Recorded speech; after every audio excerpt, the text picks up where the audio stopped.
स्वागत है अधिकारी जीएस चैनल में। आज हम पीसीएस की टेस्ट सीरीज में टेस्ट नंबर 13 देखने जा रहे हैं, जो कि जीएस वर्ड का टेस्ट नंबर 13 है, जिसमें फुल टेस्ट है। ये जनरल स्टडी का फुल टेस्ट है। तो इससे पहले जो सब्जेक्ट वाइज पूरे जो टेस्ट पेपर थे उनका प्लेलिस्ट में हमने डाल दिया है। जीएस वर्ड टेस्ट सीरीज 2024-25 का जो है वो हर एग्जाम में काम आएगा आपके। जैसे कि पीसीएस 2025 का जब प्रीलिम्स होगा तो उसमें भी वो काम आएगा, क्योंकि वो पूरा बेसिक्स है जो आपका सब्जेक्ट वाइज है। तो सब्जेक्ट वाइज देखना तो उसको आप देख सकते हैं। और ये फुल टेस्ट है, ये फुल टेस्ट पहला है, ठीक है। तो 13 नंबर का टेस्ट है ये। चलिए देखते हैं क्या क्या दिया हुआ है। तो क्वेश्चन नंबर पहला देखते हैं क्या दिया है। क्वेश्चन नंबर पहला दिया है K2-18b पर मीथेन और कार्बन डाइऑक्साइड की उपस्थिति महत्वपूर्ण क्यों है। तो K2-18b जो है ये नासा के जेम्स वेब स्पेस का जो टेलीस्कोप है उसके द्वारा एक खोजा गया है एक्सो प्लैनेट है। ये जो एक्सो प्लैनेट मतलब होता है, एक्सो प्लैनेट मतलब होता है कि जो हमारे जो सन के लिए, सन में जितने सौर जो प्लैनेट होते हैं जो सूर्य के चारों तरफ चक्कर लगाते हैं, उनसे ये बाहर होते हैं, उनको एक्सो प्लैनेट कहते हैं। तो उसमें ये K2-18b जो है खोजा गया है। तो पूछ रहा है कि अगर मीथेन और कार्बन वहाँ पे उपस्थित, कार्बन डाइऑक्साइड उपस्थित है तो इसका क्या महत्व है, महत्वपूर्ण क्यों है, तो इसी को बताना है। तो इससे पता चलता है कि ग्रह पर विषाक्त वातावरण है, ऐसा नहीं है। इससे इंगित होता है कि ग्रह जीवन के लिए बहुत गर्म है, तो भी ऐसा भी नहीं है। यह हाइड्रोजन समृद्ध वातावरण और जल महासागर की परिकल्पना का समर्थन करता है। तो ये सी वाला इसका सही आंसर है। तभी वहाँ पे मीथेन होंगे और कार्बन डाइऑक्साइड होंगी, ठीक है। और इससे पता चलता है कि ग्रह पूरी तरह से बर्फ से ढका हुआ है। तो ये सब कुछ पता नहीं चलता। इस सी वाला आंसर इसका ठीक है। दूसरा क्वेश्चन है कि गांधी जी द्वारा चंपारण का मुख्य उद्देश्य क्या था। भूमि सुधार का प्रस्ताव नहीं, नील मजदूरों की समस्या का समाधान, औपनिवेशिक शासन के खिलाफ एक जन आंदोलन, ये नहीं था। भारतीय समाज को जाति व्यवस्था के बारे में शिक्षित करना, तो ये भी नहीं था। इसका बी आंसर सही है। तो दूसरे का बी है। चलते अगले क्वेश्चन पे, देखते हैं अगला क्वेश्चन क्या है। तीसरा है जनगणना 2011 के अनुसार उत्तर प्रदेश में सर्वाधिक दशकीय जनसंख्या वृद्धि वाला जिला निम्नलिखित में से कौन है। तो किस जिले में सबसे अधिक दशकीय वृद्धि हुई थी ये बताना है। तो गौतम बुद्ध नगर है, गाजियाबाद, श्रावस्ती, बलरामपुर। तो गौतम बुद्ध नगर में सबसे ज़्यादा दशकीय वृद्धि हुई थी। ये आंसर इसका सही है। तो 49.1% दशकीय वृद्धि हुई थी यहाँ पे, और ठीक है। गाजियाबाद में 41.3 हुई थी, श्रावस्ती में 30 हुई थी, बहराइच में भी 30 के आसपास हुआ था। चौथा क्वेश्चन है पीएम विश्वकर्मा योजना का प्राथमिक उद्देश्य क्या है। तो आधुनिक उद्योगों को बढ़ावा देना, नहीं। पारंपरिक शिल्प का संरक्षण और कारीगरों का समर्थन करना। तो बी आंसर इसका ठीक लग रहा है, यही ठीक है। कृषि उत्पादन को बढ़ाना नहीं था, पर्यटन को बढ़ावा देना ये भी इसमें नहीं है। तो बी आंसर इसका सही है। प्रधानमंत्री ने इसको, याद रखिएगा, 17 सितंबर 2023 को चालू किया था पीएम विश्वकर्मा। तो इसमें क्या था, तो इसका मुख्य उद्देश्य पारंपरिक शिल्प और कारीगरों को समर्थन और बढ़ावा देना। इसके लिए 13,000 करोड़ रुपए का आवंटन भी किया था केंद्र सरकार ने, ठीक है। तो कारीगरों जिन्हें विश्वकर्मा कहा जाता है को बायोमेट्रिक आधारित पोर्टल का उपयोग करके सामान्य सेवा केंद्रों के माध्यम से मुफ्त में पंजीकृत किया जाएगा उनको, और 15,000 रुपये तक का। विश्वकर्मा को एक प्रमाण पत्र और ID कार्ड और कौशल प्रशिक्षण 15,000 रुपये तक का टूल किट प्रोत्साहन और रियायती ब्याज दरों पर मुफ्त क्रेडिट सहायता के माध्यम से प्राप्त होगी। तो ध्यान दीजिएगा इसको, ठीक है। अगला है पांचवा, दूसरे चरण के क्रांतिकारी आंदोलन के संदर्भ में निम्न कथनों पर विचार करना है। तो दूसरा चरण कौन था, तो 1925 के बाद जो हुआ तो दूसरा चरण कहते हैं। दूसरे चरण के क्रांतिकारी के संदर्भ में पहला, हिंदुस्तान रिपब्लिक एसोसिएशन का उद्देश्य सशस्त्र क्रांति का आयोजन करना था। दूसरा था, अधिकांश क्रांतिकारी समाजवाद के विचारों से आकर्षित थे। कानपुर षड्यंत्र हिंदुस्तान रिपब्लिक एसोसिएशन के कार्यों से जुड़ा था। तो कौन सा कथन सही है बताना है इसमें। तो ये गलत है। कानपुर जो षड्यंत्र था ये जो उससे जुड़ा हुआ था, ये जो सोशलिस्ट थे हमारे देश के, सोशलिस्ट विचारधारा से प्रभावित था ये कानपुर षड्यंत्र, जो 1917 की जो रूस की क्रांति थी उससे प्रभावित था ये। तो तीसरा गलत हो गया और 1 और 2 इसका ठीक आंसर है। तो ए इसका आंसर सही है। याद रखिएगा काकोरी षड्यंत्र जो हिंदुस्तान रिपब्लिक एसोसिएशन की सबसे महत्वपूर्ण कार्रवाई थी। कानपुर षड्यंत्र भारत की कम्युनिस्ट आंदोलन था, इसको ध्यान दीजिएगा।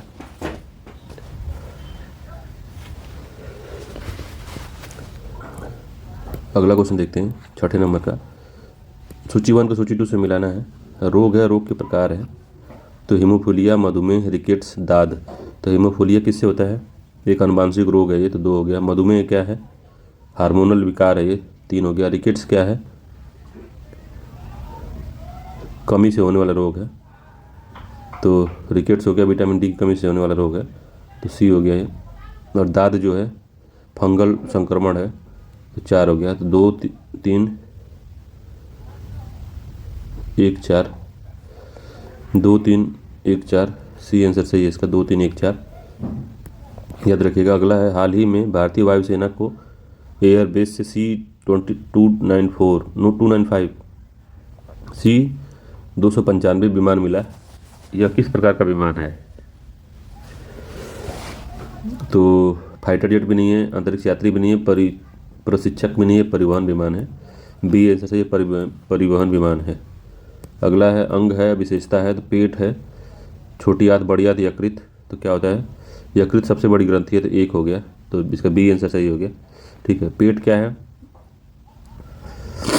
शरीर की सबसे बड़ी ग्रंथि, रक्त वाहिका में पाचन, भोजन का अवशोषण, जल अवशोषण, एसिड का निकलना। तो पेट में एसिड का निकलना होता है, बताइए। तो पेट में एसिड का निकलना होता है, ठीक है। तो छोटी आंत क्या करती है? तो रक्त वाहिका में नहीं, छोटी आंत क्या करती है? रक्त वाहिका में पाचन, भोजन का अवशोषण करवाती है, तो ये 2 हो गया। बड़ी आंत क्या करती है? जल का अवशोषण करती है, तो 3 हो गया यहाँ पे। 4 2 3 1, बी आंसर ठीक है इसका, याद रखिएगा इसको। अगला है, निम्नलिखित में से किसने रोलिंग योजना प्रतिपादन किया था? तो रोलिंग योजना का प्रतिपादन किसने कैसे बताना है? तो गुन्नार मायरडल, ठीक है। D Lakdawala, M S Swaminathan, Harrod Domar. तो पहला इसका ठीक है। रोलिंग प्लान को गुन्नार मायरडल ने किया था, मायरडल ने, ठीक है, गुन्नार मायरडल ने किया था। याद रखिएगा, इंपॉर्टेंट है, पूछ सकता है इसको। अच्छा क्वेश्चन है ये, पंचवर्षीय योजनाओं से जुड़ा हुआ क्वेश्चन एक आध पूछता है, तो कोई पूछ सकता है वो। अगला क्वेश्चन है 10वां, भारतीय रक्षा मंत्रालय में रक्षा अधिग्रहण परिषद की प्राथमिक भूमिका क्या है? विदेश नीति का निर्णय लेना, गलत है। वार्षिक रक्षा पर, ये भी गलत है। सशस्त्र बलों के लिए नई नीतियों और मंजूरियों का अधिग्रहण करने पर निर्णय लेना, यही ठीक है, ये भी गलत है। तो सी आंसर सही है इसका, 10वीं का सी सही है। सशस्त्र बलों के लिए नई नीतियों और पूंजी अधिग्रहण पर निर्णय लेना इनका काम है, ठीक है, तो याद रखिएगा। अगला क्वेश्चन है 11वां, एक अर्थव्यवस्था कब संतुलन में होती है? तो जब इच्छित निवेश इच्छित बचत के से अधिक होता है, जब नियोजित खपत नियोजित निवेश से अधिक होता है, जब नियोजित खपत नियोजित बचत से अधिक होता है, जब इच्छित निवेश इच्छित बचत के बराबर होता है, तो डी आंसर सही है इसका। तो intended investment is equal to the desire saving, ठीक है, तो डी आंसर सही है, याद रखिएगा। बढ़िया क्वेश्चन है। 12वां, पौधों के संबंध में निम्न कथनों पर विचार करना है। तो सभी पौधे अपना भोजन स्वयं संश्लेषित करते हैं, तो सभी पौधे अपना भोजन स्वयं बनाते हैं, सब कुछ कर नहीं सकते। कुछ पौधे ऐसे होते हैं जिनमें क्लोरोफिल नहीं होता है, वो भोजन नहीं बना पाते, तो पहला गलत हो गया। दूसरा है, पौधे मिट्टी में मौजूद जड़ों के माध्यम से नाइट्रोजन प्राप्त करते हैं, दूसरा सही है, बी आंसर इसका ठीक है, दूसरा ठीक है, बी सही है इसका आंसर। अगला है, निम्नलिखित कथनों में विचार करना है। तो भरतनाट्यम भारत के 6 शास्त्रीय नृत्यों में से एक है, तो है। इस नृत्य की उत्पत्ति का पता ऋषि भरत मुनि के नाट्य शास्त्र में लगाया जा सकता है, तो ये भी ठीक है। नंदिकेश्वर द्वारा लिखित अभिनय दर्पण पाठ्य सामग्री के मुख्य स्रोत में से एक है, तो भरतनाट्यम भारत के 6 भारतीय शास्त्रीय नृत्य हैं कि 7 हैं, ये बताइए पहले कौन सा सही है, ये बताना है। नंदिकेश्वर द्वारा लिखित अभिनव दर्पण पाठ्य सामग्री के रूप में मुख्य स्रोत में से एक है, तीसरा भी सही है, दूसरा भी सही है, पहले में कन्फ्यूजन है, तो कौन सा है? तो हमारे जो 6 शास्त्रीय नृत्य हैं, 8 हैं, 8 शास्त्रीय नृत्य हमारे हैं, तो ध्यान रखिएगा इसको, इसीलिए गलत हो गया पहला वाला। तो 2 3 इसका सही है, बी आंसर सही है। ठीक है, 8 कौन कौन से हैं आपको पता है? पता है तो कमेंट कर दीजिएगा। ठीक है, अगला क्वेश्चन है 14 नंबर का। तो सूची 1 है, सूची 2 से मिलाना है इसको। ठीक, राजकोषीय घाटा, बजट घाटा, राजस्व घाटा, प्राथमिक घाटा। तो बजट घाटा क्या होता है? कुल प्राप्तियों और कुल व्यय की अधिकता। कुल प्राप्तियों, कुल व्यय का अधिक की कम उधारी। राजस्व प्राप्तियों से अधिक राजस्व। कुल प्राप्तियों से उधार और ब्याज भुगतान घटाकर कुल व्यय की अधिकता। तो क्या है, कैसे है, इसको बताना है आपको। तो इसके बारे में हमने बताया है, तो बताइए राजकोषीय घाटा क्या होता है। तो राजकोषीय घाटा है कि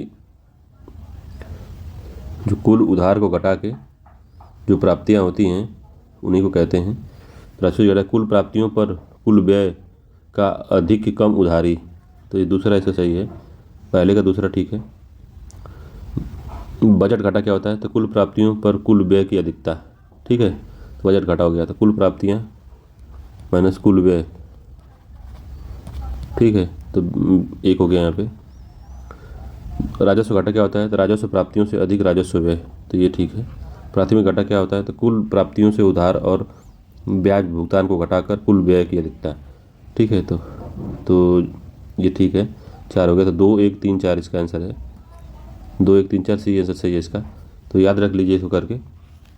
तो राजकोषीय घाटा क्या होता है? जो हम उधारी लेके अपन बजट को पूरा करते हैं वो राजकोषीय घाटा होता है। बजट घाटा हमेशा शून्य होता है। कुल राजस्व माइनस कुल प्राप्तियां, बजट घाटा होता है जो हमेशा 0 के बराबर आता है।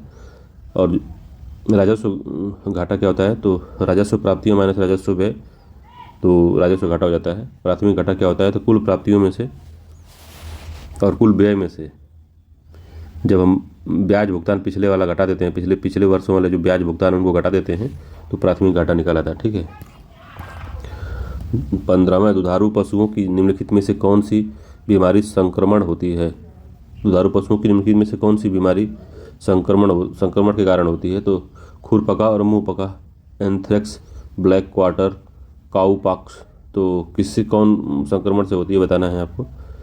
तो इसमें सभी जो संक्रमण से ही होती है, तो डी आंसर इसका सही है, सभी संक्रमण से होती हैं, याद रखिएगा इसको। तो काऊ पॉक्स हो गया, ब्लैक क्वार्टर हो गया, एंथ्रेक्स हो गया, और खुरपका और मुंहपका रोग सारा जो है वायरस से होता है। 16वां है कि खाद्य श्रृंखला में के ट्रॉपिक स्तर के संदर्भ में निम्न कथनों पर विचार करें। तो एक खाद्य श्रृंखला मांसाहारियों के पोषक स्तर से शुरू होती है। एक खाद्य श्रृंखला जो है मांसाहारियों के पोषक स्तर से शुरू होती है। तो क्या ऐसा ही बात है? दूसरा है यह खाद्य श्रृंखला में प्रजातियों द्वारा व्याप्त स्थिति को दर्शाता है। तो सही बताना है, तो पहला सही नहीं है।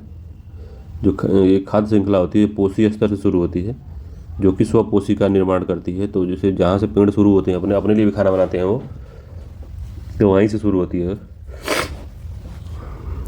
ठीक है, जैसे घास होती है तो घास से चेन शुरू हो जाती है। अब ये नहीं कि अब घास खाएगा बकरी को जो खाने वाले लोग हैं, अब यहाँ से हमारा फूड चेन शुरू हो गया। ऐसा नहीं है, फूड चेन जो है वो पहले घास से ही शुरू हो जाती है, तो इसलिए पहला गलत हो गया, दूसरा ठीक है। तो केवल 2 आंसर सही है, बी आंसर इसका सही है कि यह खाद्य श्रृंखला में प्रजातियों द्वारा व्याप्त स्थिति को दर्शाता है। निम्नलिखित में से कौन सा पशु प्रजाति निपाह वायरस का प्राकृतिक कारक है? तो नीव का प्राकृतिक कारक कौन है? सुअर है, चमगादड़, कुत्ता है, गाय है? तो चमगादड़ है इसका, बी आंसर सही है, चमगादड़ है। अगला क्वेश्चन है मौर्य मूर्तिकला के संदर्भ में निम्न कथनों पर विचार करना है। तो अशोक के स्तंभ में से एक लौरिया नंदनगढ़ में पाया जाता है। तो ठीक है। बिहार के रामपुरवा के अशोक की बुल कैपिटल में फारसी और भारतीय तत्वों का मिश्रण है। लोहानीपुरिया के उत्खनन से बौद्ध भिक्षु के होने का साक्ष्य प्राप्त होता है। यक्ष और यक्षिणी प्रजनन के देवता माने जाते हैं। कौन सा कथन पूछ रहा है? कौन सा कथन सत्य है इसमें पूछा है, तो सही कथन पूछा है, तो कूट से बताना है हमको कौन सा सही है इसका। तो पहला इसका ठीक है, लौरिया नंदनगढ़ में मिलता है। दूसरा है बिहार के रामपुरवा में अशोक के बुल कैपिटल में फारसी और भारतीय तत्वों का मिश्रण है, दूसरा सही है। तीसरा है लोहानीपुरिया में उत्खनन में बौद्ध भिक्षु के होने का साक्ष्य प्राप्त होता है, तो तीसरा गलत है। चौथा सही है, यह शैक्षणिक प्रजनन देवता माने जाते थे, तो ए आंसर इसका ठीक है। अगला क्वेश्चन है, संगीत नाटक अकादमी अमृतसर पुरस्कार का क्या महत्व है? संगीत नाटक अकादमी अमृतसर पुरस्कार का क्या महत्व होता है? तो प्रदर्शन कला में युवा प्रतिभा को पहचान, अगर नहीं, अंतर्राष्ट्रीय कलाकारों का जश्न मनाना, ये भी नहीं, 75 वर्ष से अधिक आयु के कलाकारों का सम्मान करना, तो सी इसका आंसर सही है। भारत के कला केंद्रों को पुरस्कार करना, तो नहीं, सी वाला इसका सही आंसर है कि 75 वर्ष से अधिक आयु के कलाकारों का सम्मान करना है। ठीक, अंतर्राष्ट्रीय अंतरिक्ष स्टेशन के संबंध में निम्न कथनों पर विचार करना है, तो यह लो अर्थ ऑर्बिट में स्थित इसरो और नासा की एक संयुक्त परियोजना है, तो गलत है, पहला गलत। लो अर्थ ऑर्बिट में है ये तो ठीक है, मगर यूएसए नासा मतलब रूस की है, जापान की है, कनाडाई अंतरिक्ष यान की, यूरोपियन एजेंसी के वैज्ञानिकों के सहयोग से बनाया गया था इसको लो अर्थ ऑर्बिट में। ठीक है, तो इसलिए पहला गलत हो गया। दूसरा सही है इसका कि यह एक माइक्रोग्रेविटी और अंतरिक्ष पर्यावरण अनुसंधान प्रयोगशाला के रूप में कार्य करता है, तो सही बात कार्य करता है। तीसरा है, नासा ने 2031 तक अंतर्राष्ट्रीय स्टेशन ISS को बंद करने की योजना बनाई है, तो तीसरा सही है, तो 2, 3 इसका सही आंसर है, बी आंसर ठीक है इसका। अगला क्वेश्चन है 21 नंबर का, निम्नलिखित में से कौन सा संगठन विश्व सामाजिक सुरक्षा रिपोर्ट प्रकाशित करता है? तो विश्व सामाजिक सुरक्षा रिपोर्ट कौन सा जो संगठन है जो ऊपर जारी करता है? तो पहला संयुक्त राष्ट्र विकास कार्यक्रम, अंतर्राष्ट्रीय श्रम संगठन, सामाजिक सुरक्षा रिपोर्ट, अंतर्राष्ट्रीय अर्थशास्त्र और शांति संगठन, वैश्विक उद्यमिता और विकास संस्थान, तो कौन जारी करता है? तो इसका बी वाला सही है कि अंतर्राष्ट्रीय श्रम संगठन ILO जारी करता है इसको, इंपॉर्टेंट था, याद रखिएगा, ILO जारी करता है। 22वां पौधा किस्म पंजीकरण के संदर्भ में किसान के अधिकारों को शामिल करने वाला दुनिया का पहला देश कौन सा बना है? तो पौधा, which country was the first in world to incorporate the farmer rights within the context of plant variety registration, तो कौन देश बना है? तो USA है, चीन है, भारत है, ब्राज़ील है, कौन सा बना है ये बताना है।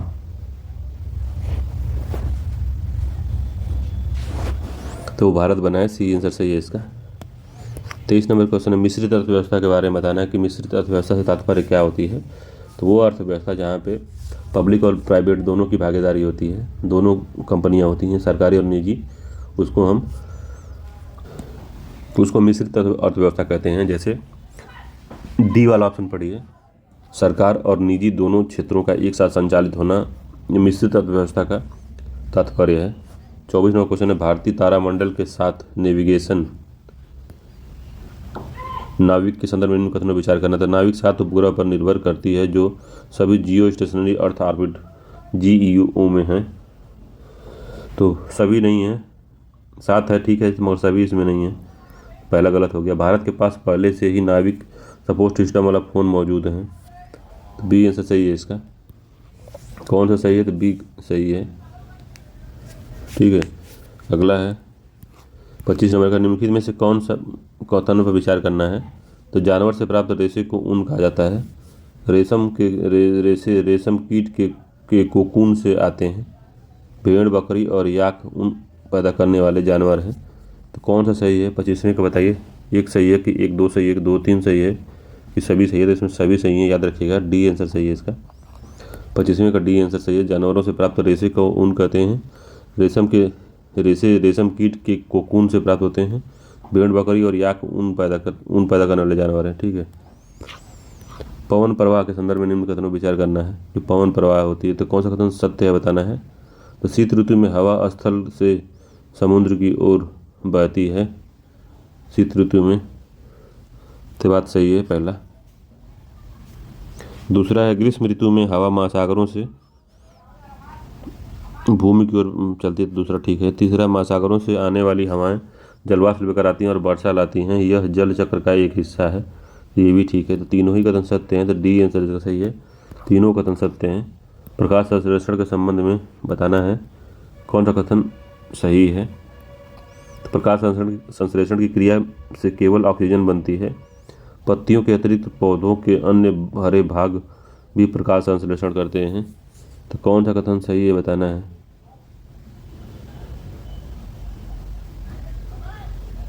तो प्रकाश संश्लेषण क्रिया से केवल ऑक्सीजन नहीं बनती और कुछ भी बनता है। तो पहला गलत है, दूसरा सही है इसका, बी आंसर ठीक है। तो प्रकाश संश्लेषण की क्रिया से कार्बोहाइड्रेट और ऑक्सीजन दोनों ही बनती हैं। पत्तियों के अलावा प्रकाश संश्लेषण पौधों के अन्य हरे भागों, हरे तनों और हरी शाखाओं से भी होता है। रेगिस्तानी पौधे में वाष्पोत्सर्जन द्वारा पानी की हानि को कम करने के लिए सल्क या रीढ़ जैसे पत्तियों होती हैं। इन पत्तियों में रहने वाले तने पौधों में रहने वाले तने होते हैं जो प्रकाश संश्लेषण करते हैं। तो याद रखिएगा इसका दोनों ही कथन सत्य हैं। वो सॉरी, केवल दो सत्य है, इसका पहला गलत है, तो बी आंसर ठीक है इसका। 28वां है, पृथ्वी का घूर्णन वायु और हवा, वायुदाब और हवा, समुद्री जल का घनत्व, पृथ्वी का परिक्रमण, उपयुक्त में से कौन सा कारण समुद्री धाराओं को प्रभावित करता है। तो कौन सा कारण है जो समुद्री धाराओं का प्रभावित, पृथ्वी का घूर्णन, वायुदाब, जल का घनत्व, पृथ्वी का परिभ्रमण।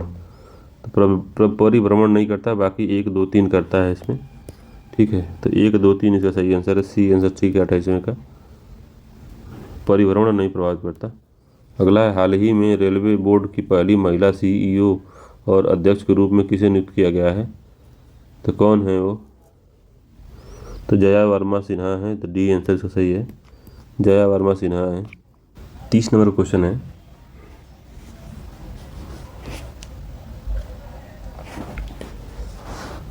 तीसवा नंबर क्वेश्चन है कि निम्नलिखित में विचार करना है। तो खेत में काम और उपज को साझा करने की अवधारणा ग्रामीण क्षेत्र में बेरोजगारी की कठिनाई को कम करती है। दूसरा है, इससे परिवार की गरीबी कम नहीं होती, धीरे धीरे हर घर से अधिशेष श्रमिक नौकरी की तलाश में गांव से पलायन करने लगता है। तो कृषि में छुपी बेरोजगारी के परिणामों के संबंध में निम्न कथनों में से कौन सा सही है बताना है। तो इसमें पहला भी ठीक है और दूसरा भी सही है, तो दोनों कथन इसके सत्य हैं, सी आंसर इसका है, छुपी हुई बेरोजगारी के बारे में दोनों कथन सत्य हैं। राजकोषीय नीति के बारे में बताना है। राजकोषीय नीति में परिवर्तन से भुगतान संतुलन प्रभावित होता है। तो बताना है कि न तो चालू खाता और न ही पूंजी खाते से, बी है चालू खाता और पूंजी खाता दोनों से। तो राजकोषीय नीति में परिवर्तन से भुगतान संतुलन प्रभावित होता है, किसमें प्रभावित होता है, चालू खाता और पूंजी खाता दोनों से प्रभावित होता है। तो बी आंसर इसका ठीक है, केवल चालू खाता नहीं, केवल पूंजी खाता नहीं। तो इसका बी आंसर सही है कि चालू खाता और पूंजी खाता दोनों ही प्रभावित होता है। अगला है, भारत द्वारा अंतर्राष्ट्रीय स्तर पर स्वीकृत OIML सर्टिफिकेट प्रमाण पत्र जारी करने का क्या महत्व है। OIML सर्टिफिकेट, इसका महत्व क्या है बताना है। तो यह अंतर्राष्ट्रीय निर्माताओं को भारत में अपने उत्पाद बेचने की अनुमति देता है। नहीं, यह भारतीय निर्माताओं को विश्व स्तर पर अपने माप उपकरणों का विपणन करने में सक्षम बनाता है।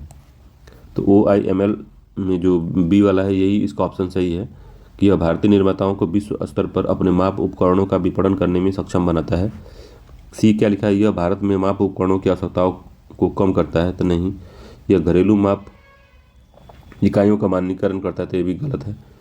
तो भारत में अंतर्राष्ट्रीय स्तर पर स्वीकृत OIML जो है, इसका नाम है international organisation of legal metrology.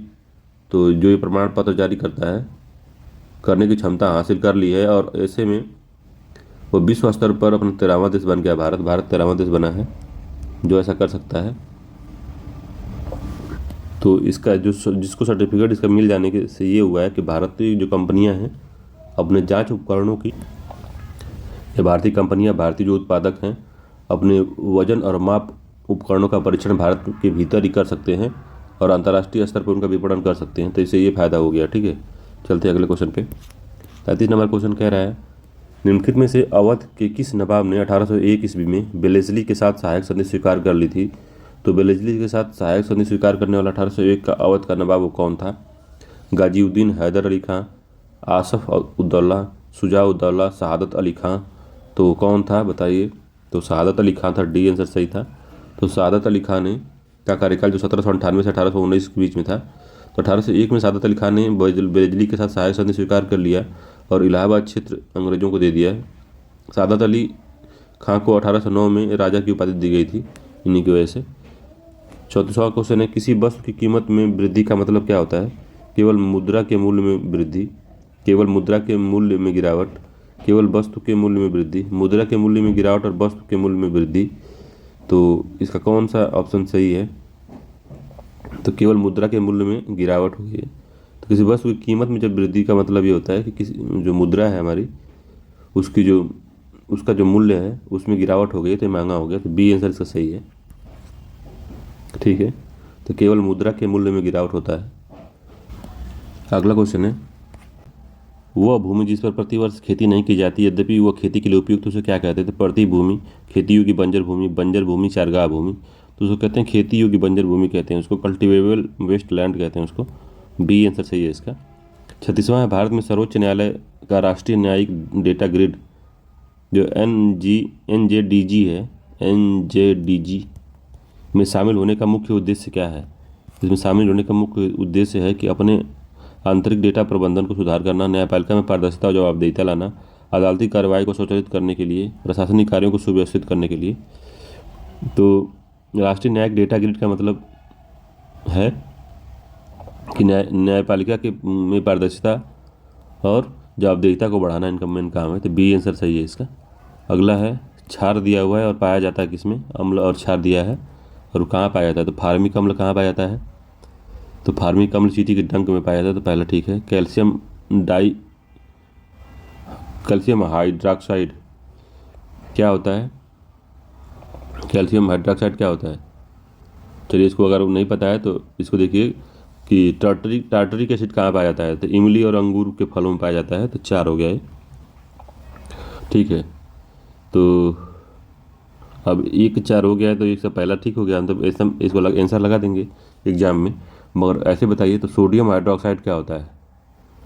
तो सोडियम हाइड्रोक्साइड साबुन होता है या चूने का पानी होता है बताइए। तो कैल्शियम हाइड्रोक्साइड हमेशा चूने का पानी होता है। तो 2 हो गया है। ठीक, और सोडियम हाइड्रोक्साइड होता है और साबुन होता है। 3 हो गया ये। तो 1 2 4 3 1 2 4 3 पहला वाला ठीक है इसका। तो एसिटिक अम्ल सिरका में पाया जाता है। फार्मिक अम्ल जो होता है चींटी के डंक में पाया जाता है। साइट्रिक अम्ल खट्टे फलों में पाया जाता है जैसे संतरा नींबू में। लैक्टिक अम्ल दही में पाया जाता है। ऑक्जेलिक अम्ल पालक में पाया जाता है। एस्कर्बिक अम्ल जो होता है आंवला और खट्टे फलों में पाया जाता है विटामिन सी वाले। टार्टरिक अम्ल इमली और अंगूर और कच्चे आम में पाया जाता है। ठीक है, और जो कैल्शियम हाइड्रोक्साइड चूने का पानी कहते हैं कैल्शियम हाइड्रोक्साइड। अमोनिया हाइड्रोक्साइड क्या कहते हैं। विंडो क्लीनर में जो अमोनिया हाइड्रोक्साइड से जो विंडो पे हम लोग स्प्रे करके कपड़े से रगड़ रगड़ के साफ करते हैं तो अमोनियम हाइड्रोक्साइड होता है वो। सोडियम हाइड्रोक्साइड पोटेशियम हाइड्रोक्साइड को साबुन कहते हैं और मैग्नीशियम हाइड्रोक्साइड को मिल्क ऑफ मैग्नीशियम कहते हैं। तो याद रखिएगा इसको, इस तरह थोड़ा सा बता दिए। अगला है 38वां है कि किसी अर्थव्यवस्था में वस्तु और सेवाओं की आपूर्ति की तुलना में धन आपूर्ति कमी की स्थिति किसको जन्म देती है। किसको जन्म देती है। किसी अर्थव्यवस्था में वस्तु और सेवाओं की आपूर्ति की तुलना में धन की आपूर्ति की कमी क्या करती है। तो मुद्रास्फीति नहीं करेगी क्योंकि धन की आपूर्ति अगर कम है तो मुद्रास्फीति नहीं होगी। अवस्फीति, अति मुद्रास्फीति, अवमूल्यन। तो क्या कर सकती है वो। तो अवस्फीति हो सकती है। डिफ्लेशन आ सकता है इसमें। डिफ्लेशन आ सकता है। ठीक है, तो बी आंसर का सही होगा कि डिफ्लेशन आ सकता है। और अवस्फीति वस्तुओं की आपूर्ति और मांग तथा धन की आपूर्ति और मांग के संयोजन के कारण हो सकती है। विशेष रूप से जब धन की आपूर्ति कम हो और वस्तुओं की आपूर्ति ज़्यादा होती है वस्तुओं का भाव गिरने लगता है और उत्पादन हमारा रुक जाता है। 39वां क्वेश्चन है नवीन पुरातात्विक उत्खनन के आधार पर भारतीय उपमहाद्वीप में सबसे पुराना कृषि साक्ष्य उत्तर प्रदेश के निम्नलिखित में से किस स्थल पर पाया गया। तो कुलडीहवा, सराय नाहर, महदाहा, लहुरा देव। तो लहुरा देव में पाया गया है, डी आंसर इसका सही है। नवीन आंकड़ों के अनुसार लहुरा देव में पाया गया है, जहाँ पे 8000 ईसा पूर्व से लेकर 9000 ईसा पूर्व के चावल के साक्ष्य मिले हैं। 8000 ईसा पूर्व से 9000 ईसा पूर्व तक के चावल के साक्ष्य मिले हैं। ठीक है, चावल के साक्ष्य मिले हैं। ठीक है, याद रखिएगा। अगला है, निम्नलिखित में से कौन सा उदाहरण भौतिक परिवर्तन से संबंधित है? तो कागज का फटना, रंग बदलना, हाइड्रोजन और ऑक्सीजन के संयोजन से जल का बनना और कागज का जलना।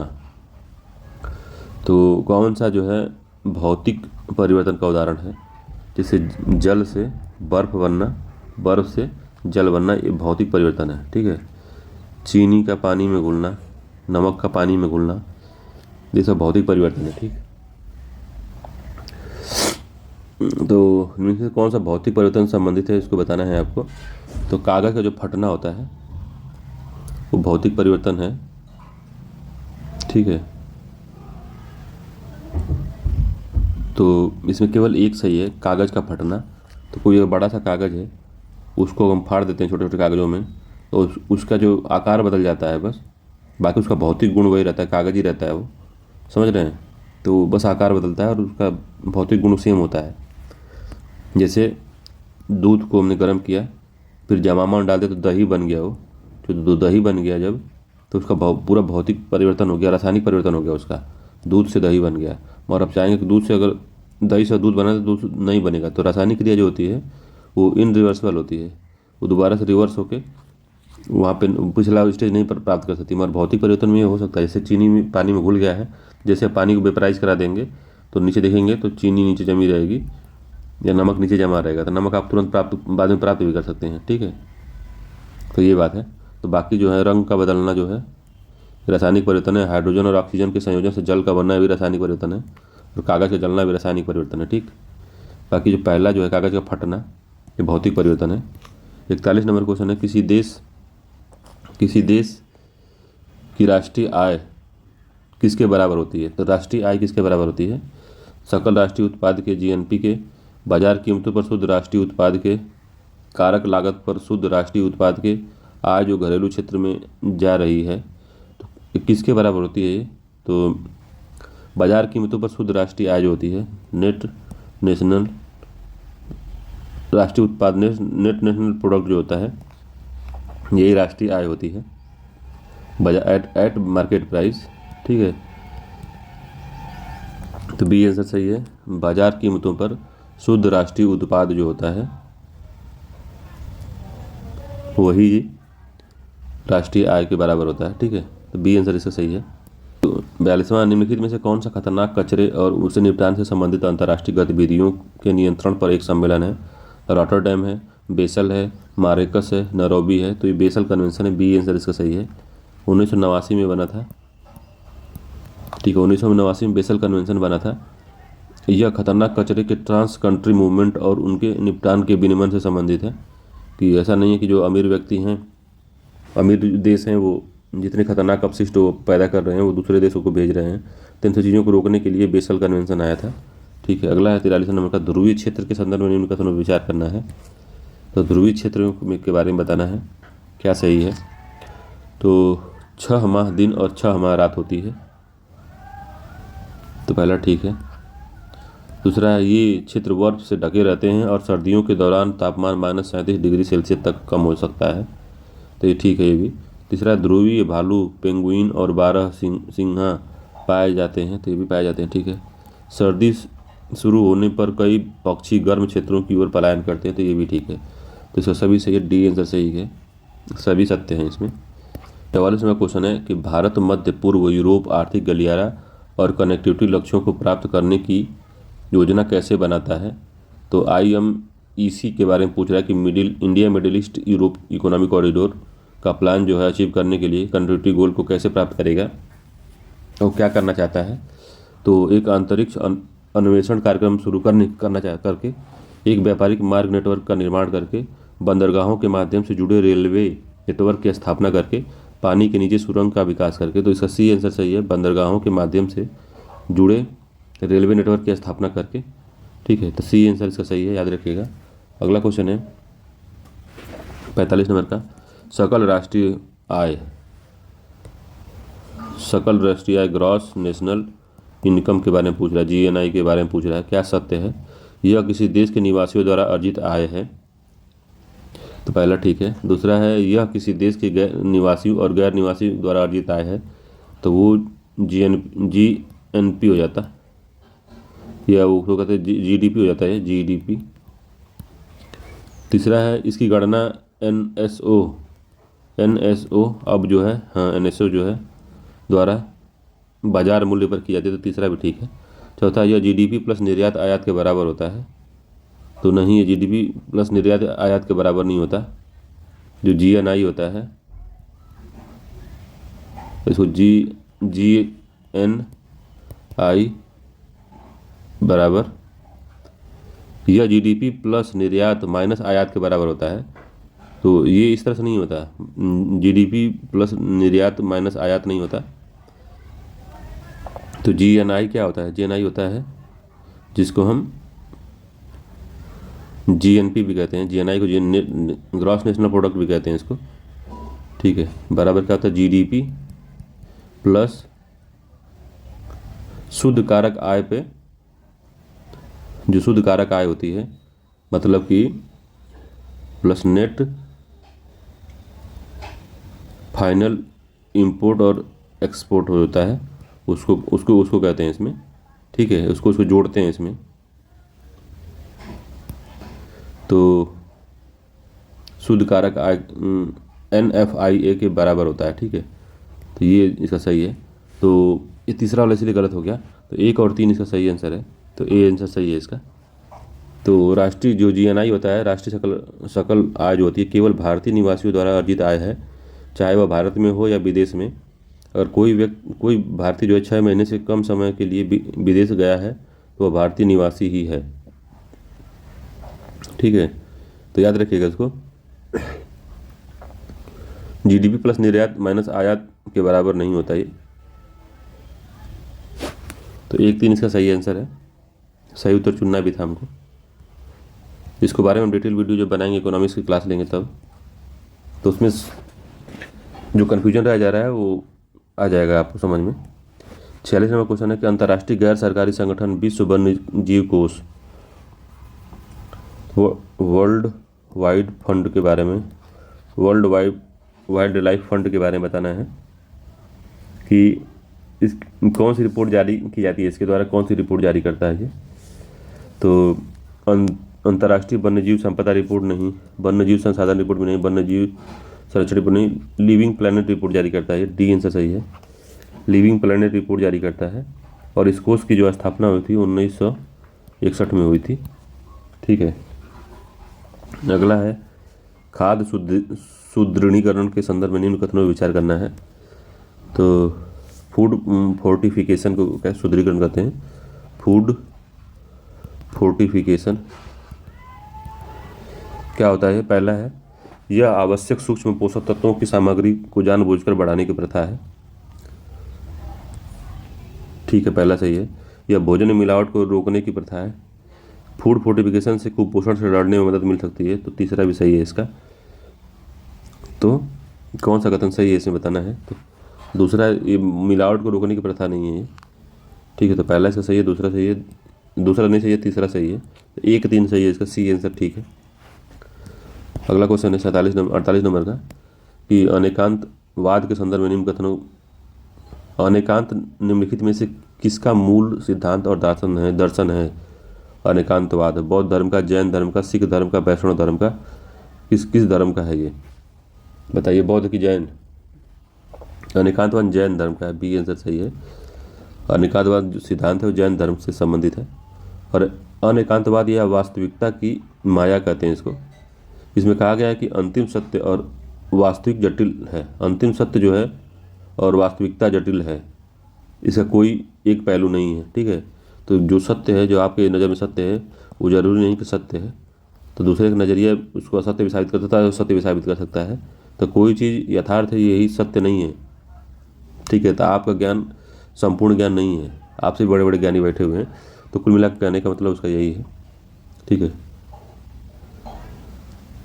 कि सत्य के एक पहलू नहीं होते। 49 नंबर क्वेश्चन है, निम्नलिखित में से किस गुणसूत्र पर वर्ण वर्ण वर्णाद्धता जीन स्थित होता है? तो कलर ब्लाइंडनेस जो होती है वो किस पे होती है? तो एक्स गुणसूत्र पे, 13वें गुणसूत्र पे, वाई गुणसूत्र पे, 21वें गुणसूत्र पे।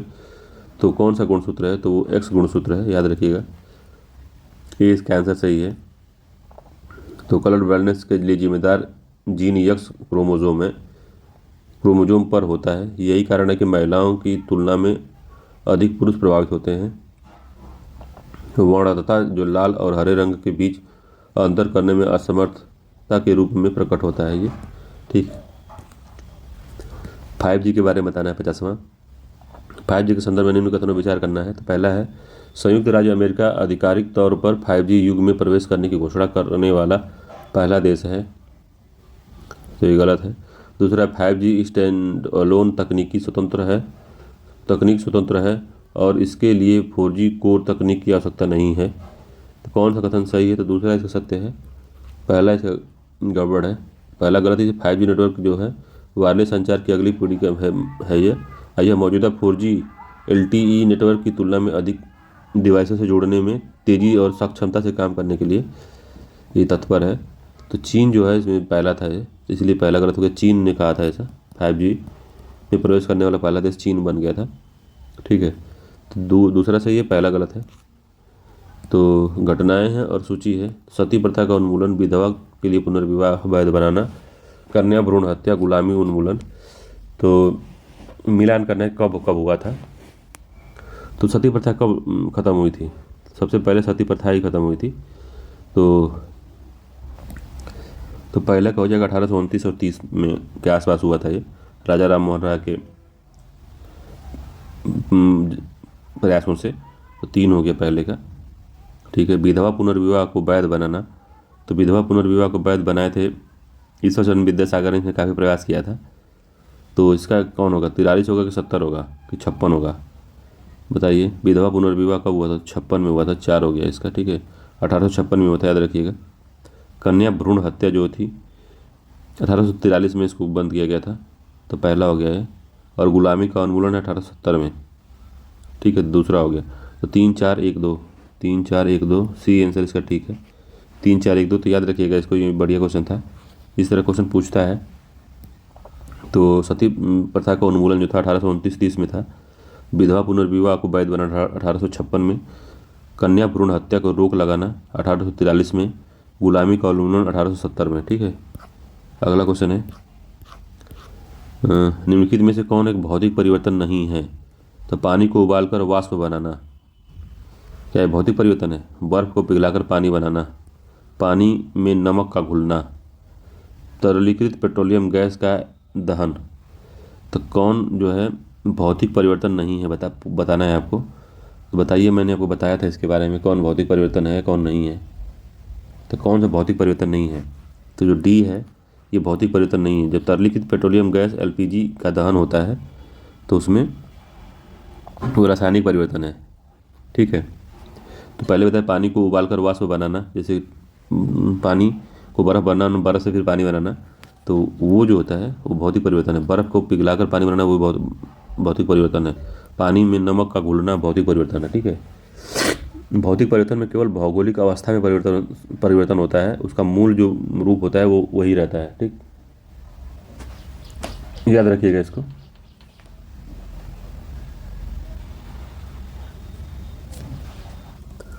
और जो रासायनिक परिवर्तन होता है, हम बता दें कि रासायनिक परिवर्तन के परिणाम स्वरूप नए पदार्थ का निर्माण हो जाता है, ठीक है, नया पदार्थ बन जाता है। तो पानी का उबलना, बर्फ का पिघलना, नमक का घुलना भौतिक परिवर्तन है। कोई नया उत्पाद नहीं बनता इसमें भौतिक परिवर्तन में, ठीक है।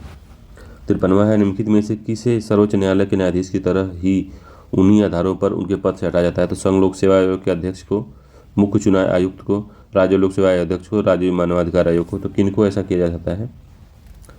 तो जो मुख्य चुनाव आयुक्त होते हैं, संविधान के अनुच्छेद 324 के चुनाव आयोग का जिक्र है, राष्ट्रपति मुख्य चुनाव आयुक्त की जो नियुक्ति करता है और उनको आयुक्त को उसी तरीके से हटाया जा सकता है जैसे सुप्रीम कोर्ट के न्यायाधीश को हटाया जाता है अथवा नहीं। तो इसका बी आंसर सही है, चीफ इलेक्शन कमिश्नर को। ग्लोबल इकोनॉमिक प्रोस्पेक्टस निम्नलिखित में से किसके द्वारा जारी किया जाता है? तो वर्ल्ड मुद्रा फंड, विश्व व्यापार संगठन, आर्थिक सहयोग और विकास परिषद, विश्व बैंक। तो किसके द्वारा जारी किया जाता है? इंटरनेशनल मॉनेटरी फंड द्वारा जारी किया जाता है। 54वां का ग्लोबल इकोनॉमिक प्रोस्पेक्टस कौन जारी करता है? अंतर्राष्ट्रीय मुद्रा कोष जारी करता है कि वर्ल्ड बैंक? कन्फ्यूजन हो जाता है कभी कभी, तो ये डी इसका सही है, वर्ल्ड बैंक जारी करता है इसको। ठीक है, ग्लोबल इकोनॉमिक जो प्रोस्पेक्टस है विश्व बैंक समूह की एक रिपोर्ट है, तो डी आंसर इसका सही है। ठीक है, उभरते बाजार और विकासशील अर्थव्यवस्था पर विशेष ध्यान देने के साथ साथ वैश्विक आर्थिक विकास की संभावनाओं को ये जांच करता है और इस साल में 2 बार जनवरी और जून में जारी किया जाता है। तो 2 बार निकलता है, एक साल में 2 बार। ठीक है, अगला है 55 नंबर का क्वेश्चन। क्या कह रहा है? निम्नलिखित में से कौन सा कथन पारिस्थितिकी तंत्र शब्द का सबसे अच्छा वर्णन करता है? तो एक दूसरे के साथ परस्पर क्रिया करने वाले लोगों का समुदाय, पृथ्वी का वह भाग जिसमें जीवित जीव निवास करते हैं, किसी क्षेत्र में पर्यावरण के निर्जीव घटकों के साथ परस्पर क्रिया करने वाले जीव, किसी भौतिक क्षेत्र की वनस्पति और जीव जंतु। तो कौन है ये बताना है आपको। तो 55वां का सी आंसर ठीक लग रहा है। ठीक है, तो सी आंसर ही सही है इसका। अगला है कि आबनूस, मोहगनी, शीशम, रबर के पेड़ अर्थव्यवस्था के लिए महत्वपूर्ण हैं। भारत के किस प्रकार के जंगलों में पाए जाते हैं? शीतोष्ण सदाबहार, अर्धपर्णपाती, दलदली वन या आर्द्र भूमि वन। तो कौन से वन में पाए जाते हैं ये महोगनी वगैरह बताना है आपको। तो सदाबहार वनों में पाए जाते हैं, बी आंसर सही है इसका। 57 नंबर क्वेश्चन है, निम्नलिखित में से किसने 1861 में इंडियन मिरर समाचार पत्र का संपादन और प्रकाशन किया था? तो इंडियन मिरर अमिताभ घोष, रविंद्रनाथ टैगोर, सुमित गांगुली, मनमोहन घोष और देवेंद्रनाथ टैगोर। तो कौन किया था ये? तो इसको लॉन्च किया था मनमोहन घोष और देवेंद्र टैगोर ने। तो डी आंसर इसका सही है, इंडियन मिरर को इन्होंने ही किया था। ठीक है, तो वकील, राजनीतिक सुधारक और भारतीय राष्ट्रीय कांग्रेस के नेता मनमोहन घोष और दार्शनिक एवं धर्मशास्त्री देवेंद्रनाथ टैगोर ने 1861 में इंडिया मिरर को प्रकाशित और संपादित किया था। ठीक है, याद रखिएगा इसको। अगला है 56 नंबर का क्वेश्चन कि राज्य 6 से 14 वर्ष की आयु के सभी बच्चों को मुफ्त अनिवार्य शिक्षा प्रदान करेगा। यह प्रावधान किस संवैधानिक संशोधन के तहत किया गया था? तो 86वां संविधान संशोधन है ये। तो 58वां का बी आंसर सही है, 86वां संविधान संशोधन 2002 के तहत ये किया गया था और आर्टिकल 21A जोड़ा गया इसमें। ठीक है, और इस संशोधन ने सार्वभौमिक शिक्षा के लक्ष्य को महत्वपूर्ण बनाया। ठीक, अगला क्वेश्चन है, ब्लू मून घटना कब घटित होती है? तो जब एक ही महीने में 2 बार पूर्णिमा हो जाती है तो उसको ब्लू मून कहते हैं। तो एक ही माह में 2 पूर्णिमा होती है तो ब्लू मून कहते हैं उसको, ये सही है। अगला है 60वां कि पहला है राजस्व बजट में सभी पूंजीगत प्राप्तियां और व्यय शामिल होते हैं जैसे घरेलू और विदेशी ऋण पुनर्भुगतान, विदेशी और आदि। तो पहला गलत है, राजस्व बजट में सब शामिल नहीं होते, पूंजीगत नहीं शामिल होता। ठीक है, दूसरा राजस्व बजट में सभी मौजूद प्राप्तियां शामिल होती हैं जैसे कराधान, सार्वजनिक क्षेत्र इकाइयों का लाभांश और सरकार का व्यय। तो केवल 2 इसमें सही है, बी आंसर इसका ठीक है, 60वें का बी सही है। ठीक है, अगला है 61 नंबर क्वेश्चन। क्या कह रहा है? पहला उपलब्धता का अर्थ है कि देश के भीतर खाद्य उत्पादन, खाद्य आयात और सरकारी अन्न भंडार में संग्रहित पिछले वर्ष का स्टॉक। दूसरा है सुगम्यता सुगम्यता का अर्थ है भोजन हर व्यक्ति की पहुंच में हो। तीसरा है सामर्थ्य का अर्थ है कि किसी व्यक्ति के पास अपनी आहार संबंधित आवश्यकताओं को पूरा करने के लिए पर्याप्त सुरक्षित और पौष्टिक भोजन खरीदने के पर्याप्त पैसे हों।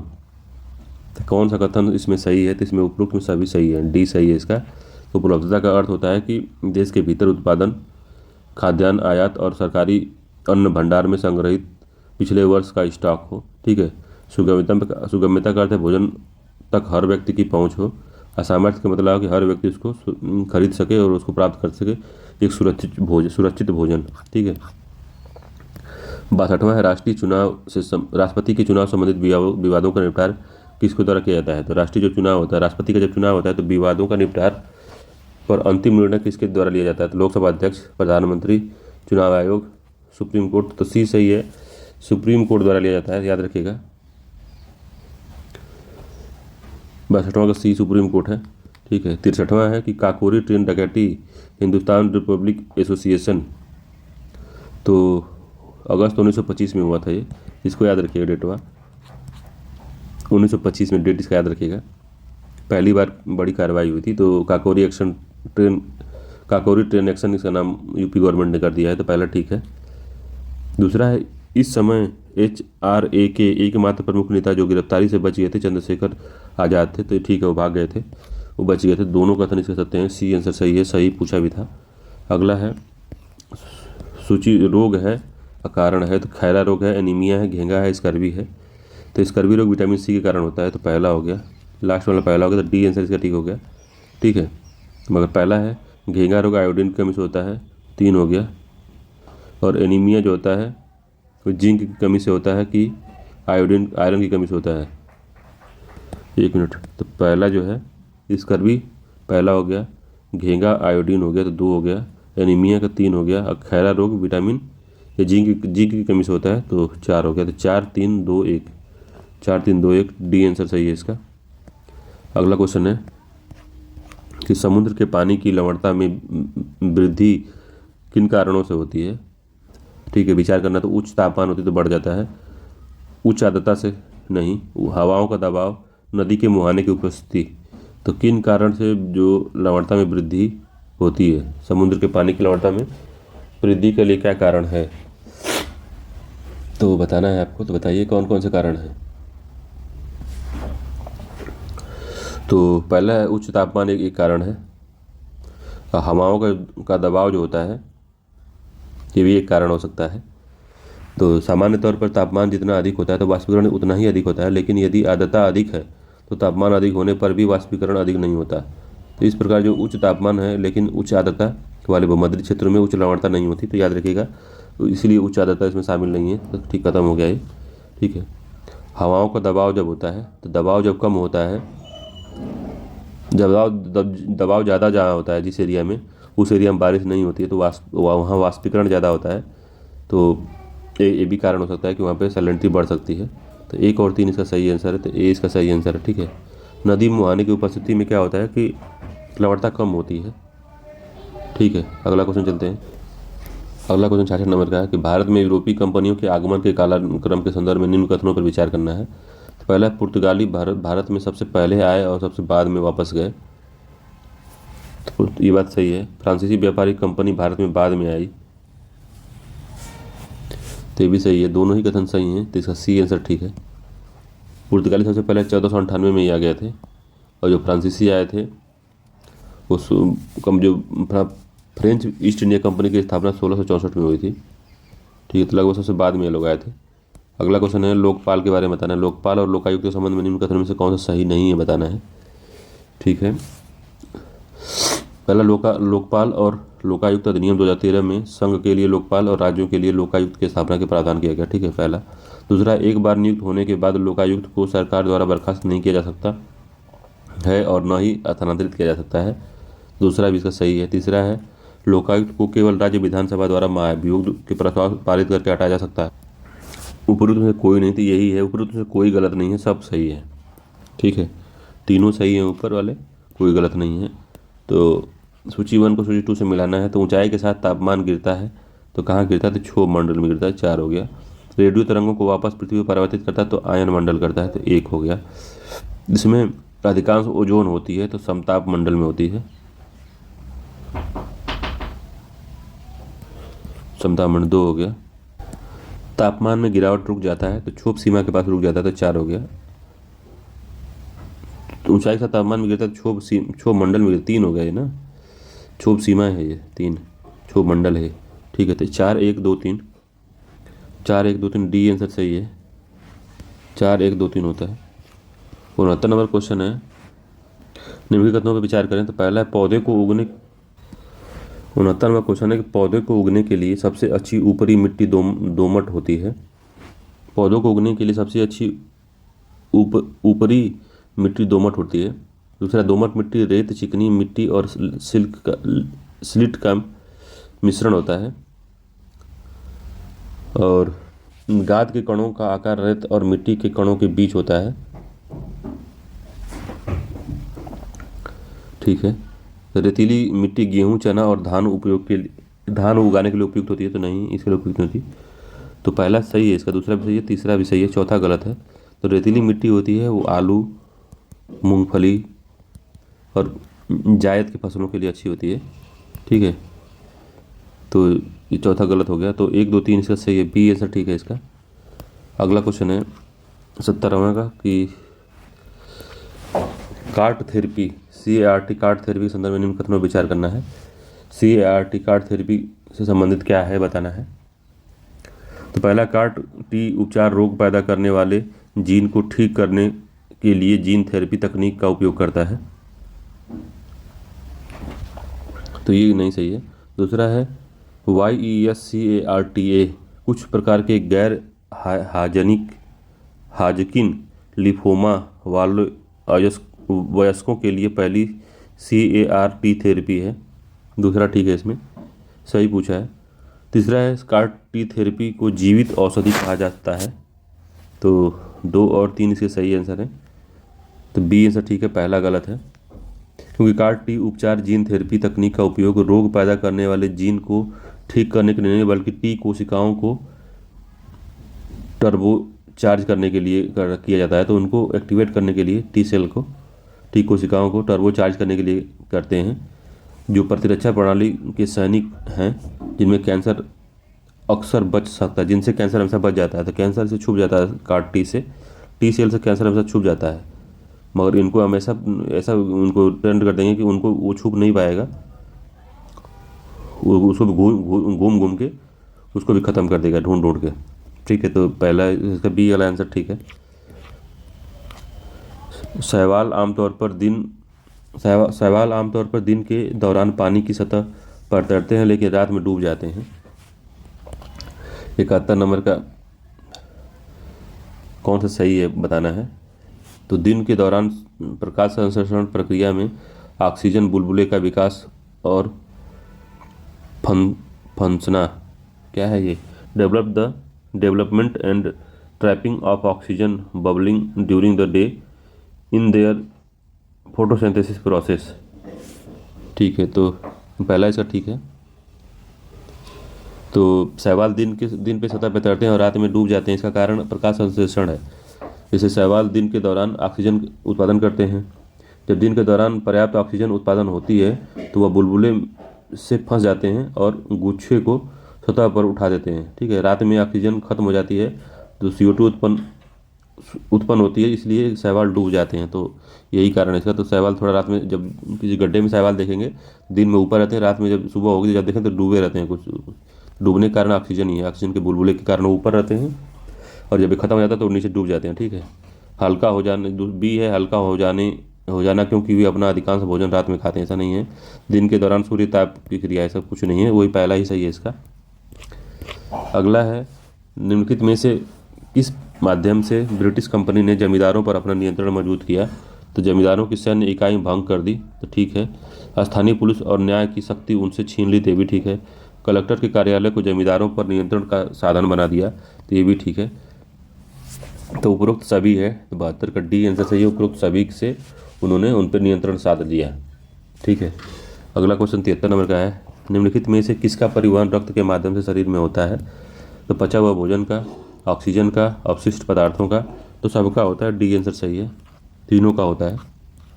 74 है। भारतीय अर्थव्यवस्था के संदर्भ में निम्न कथनों विचार करना है। तो जब RBI भारतीय बाजार में अमेरिकी डॉलर खरीदता है तो भारतीय रुपये के मूल्यह्रास की संभावना होती है। तो जब डॉलर खरीदेगा डॉलर की डिमांड बढ़ जाएगी, तो जिसकी डिमांड बढ़ती है उसका भाव बढ़ जाता है। तो भारतीय रुपये का मूल्यह्रास की संभावना होती है। तो पहला सही है। दूसरा है जब इसकी डिमांड बढ़ेगी तो इसका भाव बढ़ जाएगा, ऑटोमेटिक रुपये का दाम कम हो जाएगा। जब रुपये ज़्यादा मार्केट में आ जाएगा तो उसका मूल्यह्रास हो सकता है। तो ठीक है पहला। दूसरा है जब विकसित देश में ब्याज दरें कम से नकारात्मक रहती हैं तो भारत में पूंजी प्रवाह में गिरावट हो सकती है। तो जब विदेशों में निगेटिव अगर ब्याज दरें हो गई हैं या कम हो गई हैं तो वहाँ से लोग पैसा लेके कम ब्याज पे भारत में निवेश करेंगे ताकि यहाँ हमको ज़्यादा प्रॉफिट मिले। अब वहाँ हम कम ब्याज दे के हम ज़्यादा कमा सकें, तो भारत में पूंजी प्रवाह बढ़ सकता है, गिर नहीं सकता। तो उसमें दूसरा गलत हो गया, तो केवल एक सही है, ए आंसर इसका सही है। 74 का ए सही है। ठीक है, अगला क्वेश्चन है 75 नंबर का, लिखित और अलिखित संविधान के बीच प्रमुख अंतर क्या होता है। तो लिखित संविधान देश के सभी संवैधानिक कानूनों का औपचारिक स्रोत है और लिखित संविधान औपचारिक स्रोत नहीं है। अलिखित संविधान औपचारिक स्रोत नहीं है, तो पहला सही है। दूसरा है एक लिखित संविधान पूरी तरह से संहिताबद्ध होता है जबकि एक अलिखित संविधान नहीं होता, तो दूसरा भी ठीक है। इसका तो सी आंसर सही है इसका। अगला क्वेश्चन है दृश्य निर्यात और दृश्य आयात के बीच मूल्य में अंतर कहलाता है। तो जब आयात और निर्यात में जब अंतर आ जाता है तो उसको कहते हैं व्यापार घाटा, उसको व्यापार घाटा कहते हैं। तो बैलेंस ऑफ ट्रेड कहते हैं उसको, तो बैलेंस ऑफ ट्रेड कहते हैं उसको। तो ये जो है व्यापार संतुलन उसको कहते हैं, ए इसका सही है। भुगतान संतुलन पूरा होता है ओवरऑल, जो बस दृश्य वस्तुएं नहीं है, दृश्य निर्यात और दृश्य आयात ही नहीं है इसमें शामिल होता, इसमें कैपिटल अकाउंट भी शामिल हो जाता है, तो भुगतान संतुलन बनता है। ठीक है, चलते हैं अगले क्वेश्चन। 77 नंबर क्या है, श्वेत रक्त कणिकाओं का क्या कार्य है। तो कीटाणुओं से लड़ना का कार्य है, तो सी आंसर सही है इनका। तो फाइट अगेंस्ट जम्स 77 का सी आंसर सही है, 77 का सी। WBC और वाइट ब्लड सेल का पूछा था कि क्या काम है WBC का। द्रविडियन जाति मुख्यतः भारत के निम्नलिखित में से किस भाग में पाई जाती है। दक्षिण भारत में, उत्तर पश्चिम भारत में, उत्तर पूर्वी में, उत्तर भारत में। तो ये दक्षिण भारत में पाई जाती हैं, तो ए इसका आंसर सही है। 79 है, 79 क्या कह रहा है कि स्टार्च और ग्लूकोज के संबंध में निम्न कथनों पर विचार करना है। तो क्या है ये, विचार करिए और बताइए कौन सही नहीं है। तो ये दोनों आयोडीन के साथ रंग देते हैं, ये दोनों पॉलीमर हैं, ये दोनों पौधे की उत्पत्ति के हैं, ये दोनों पौधे की उत्पत्ति के हैं, ये दोनों ग्लूकोज अणुओं से बने होते हैं, तो ये दोनों आयोडीन के साथ रंग देते हैं। तो ए इसका आंसर सही नहीं है, पहला ही सही नहीं है। ठीक है, जो 79 नंबर का पहला है वो ठीक नहीं है, बाकी जो है ये दोनों पॉलीमर हैं तो ये भी ठीक है। ये दोनों पौधों की उत्पत्ति के हैं और ये दोनों ग्लूकोज के अणुओं से बने होते हैं, तो तीनों ही सही है। स्टार्च जो होता है वो रंग देता है, मगर जो सेलुलोज होता है वो आयोडीन के साथ कोई रंग नहीं देता। स्टार्च रंग देता है, नीला रंग देता है, गहरा नीला, मगर ये नहीं देता, इसीलिए पहला गलत हो गया है। तो ठीक है, बाकी तीनों सही हैं। अगला क्वेश्चन है 80 नंबर का, क्या कह रहा है, भारत के संविधान के संदर्भ में निम्न कथनों पर विचार करना है। तो पहला है कि किसी भी भौगोलिक क्षेत्र के अधिग्रहण के लिए संसदीय मंजूरी की आवश्यकता नहीं है जो भारत का हिस्सा नहीं है। कौन सा सही है बताना है। तो पहला सही है, संसदीय क्षेत्र मंजूरी जो आवश्यकता नहीं है। दूसरा है भारतीय संविधान के संशोधन होने तक विदेशी देशों से प्राप्त नया क्षेत्र केंद्र शासित प्रदेश के रूप में मान्य रहता है, तो दूसरा सही नहीं है। तो जो क्षेत्र भारत का हिस्सा नहीं है उसके अधिग्रहण के लिए किसी भी संसदीय मंजूरी की आवश्यकता नहीं होती, लेकिन अधिग्रहित क्षेत्र को भारत संघ में शामिल करने के लिए संसदीय अनुमोदन की आवश्यकता होती है। कथन एक सही है। ठीक है, जो कथन 2 है, विदेशी देशों से प्राप्त नया क्षेत्र केंद्र शासित प्रदेश या राज्य के रूप में बना रह सकता है, लेकिन संविधान संशोधन के बाद ही। ठीक है, पहले नहीं, होने तक नहीं है, होने के बाद है। ठीक है, तो केवल एक सही है इसमें, ए वाला आंसर सही है, बी वाला गलत है। ठीक है, 81 नंबर क्वेश्चन है कि लोकतंत्र में सरकार के विभिन्न स्तरों के माध्यम से राजनीतिक सत्ता की साझेदारी क्यों वांछनीय है। तो why of political power sharing through the different level of government desirable in a democracy, तो क्यों है। तो पहला है यह विभिन्न सामाजिक समूहों के बीच संघर्ष की संभावना को कम करने में मदद करता है, पहला ठीक है। दूसरा है इससे मनमाने ढंग से निर्णय लेने की संभावना कम हो जाती है, तो ये भी ठीक है। तीसरा है यह सरकार के विभिन्न स्तरों पर लोगों की भागीदारी को प्रेरित करता है, तो तीनों ही कथन सत्य हैं इसके, तो इसका बी आंसर सही है, तीनों कथन सत्य हैं। 62वां है निम्नलिखित में से कौन सा भौतिक अपक्षय नहीं है। तो भौतिक अपक्षय नहीं है पूछा है, तो घर्षण हो गया, और जल योजन हो गया, पाला हो गया, तापन हो गया। तो कौन सा भौतिक अपक्षय नहीं है, तो फिजिकल वेदरिंग कौन सा नहीं है बताना है। तो जो जल योधन है, हाइड्रेशन जो है भौतिक अपक्षय नहीं है, तो बी आंसर इसका सही है। बाकी घर्षण भौतिक है, पाला भी भौतिक है, तापन भी भौतिक है। भौतिक अपक्षय क्या होता है, घर्षण, दबाव, तुषार, गर्मी, इनसे जो अपक्षय होता है उसको भौतिक घर्षण कहते हैं। और जो रासायनिक अपक्षय होता है जैसे ऑक्सीकरण हो गया, कार्बोनाइजेशन हो गया, जलयोजन हो गया, इसको कहते हैं। और जैविक अपक्षय क्या होता है, तो मानवीय गतिविधियाँ अपक्षय, वनस्पति अपक्षय, जैविक अपक्षय, ये सब अपक्षय होते हैं, जैविक अपक्षय। तो बी आंसर सही है, इसका याद रखिएगा। 83 नंबर क्वेश्चन क्या है, 83वां कह रहा है कि निम्नलिखित में से कौन सा सिम्बायोसिस की प्रक्रिया का उदाहरण है। तो सिम्बायोसिस की प्रक्रिया का उदाहरण क्या है, तो इंसानों पर जीव, जानवरों की आंत में एस्चेरिचिया कोली, पौधों के शरीर पर कुष्ठकुटा। तो निम्न में से कौन सा सही है चुने। तो सिम्बायोसिस क्या है तो ये बताना है। तो सहजीवन दो प्रजातियों के बीच घनिष्ठ संबंध है जिसमें कम से कम एक प्रजाति को लाभ होता है, ठीक है। अन्य प्रजाति के लिए संबंध सकारात्मक या नकारात्मक या तटस्थ हो सकता है। तो सहजीवन के 3 मूल प्रकार हैं, इसमें पारस्परिकता है, जैसे म्यूचुअलिज्म कहते हैं, स्वभोजिता है और परजीविता है, ठीक है। तो मनुष्य पर जो जूं परजीविता का उदाहरण है, ठीक है। जानवरों की आंत में जो एस्चेरेचिया है वो पारस्परिकता का, म्यूचुअलाइजेशन का उदाहरण है। और पौधों के शरीर पर जो कुष्ठकुटा है वो परजीविता का उदाहरण है, ठीक है। तो कौन सा 83 का आंसर कौन सा है, तो तीनों ही है, डी आंसर सही है इसका। तो सिम्बायोसिस 3 टाइप का होता है, पारस्परिकता, स्वभोजिता और परजीविता, ठीक है। अगला क्वेश्चन है, इसमें तीनों सही याद रखिएगा। विषय है और भाग है, तो वित्त, संपत्ति, अनुबंध और मुकदमे, तो भाग 12 में है, ठीक है। दूसरा हो गया केंद्रीय न्यायपालिका, तो केंद्रीय न्यायपालिका किस में है, 5 में है, ठीक है। एक हो गया राज्यों की कार्यपालिका, राज्यों की कार्यपालिका किस में है, तो 4 में है, राज्यों की कार्यपालिका 4 में है।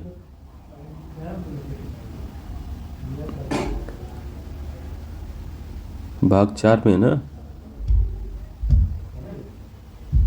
ठीक है। संघ और राज्यों के बीच जो संबंध है 11वें में है, तो 3 हो गया ये, ठीक है। 2 1 3, तो पहले का 2, ठीक है, 1 हो गया, लास्ट का 3 हो गया, तो ये 4 होगा, सी का 6 होगा।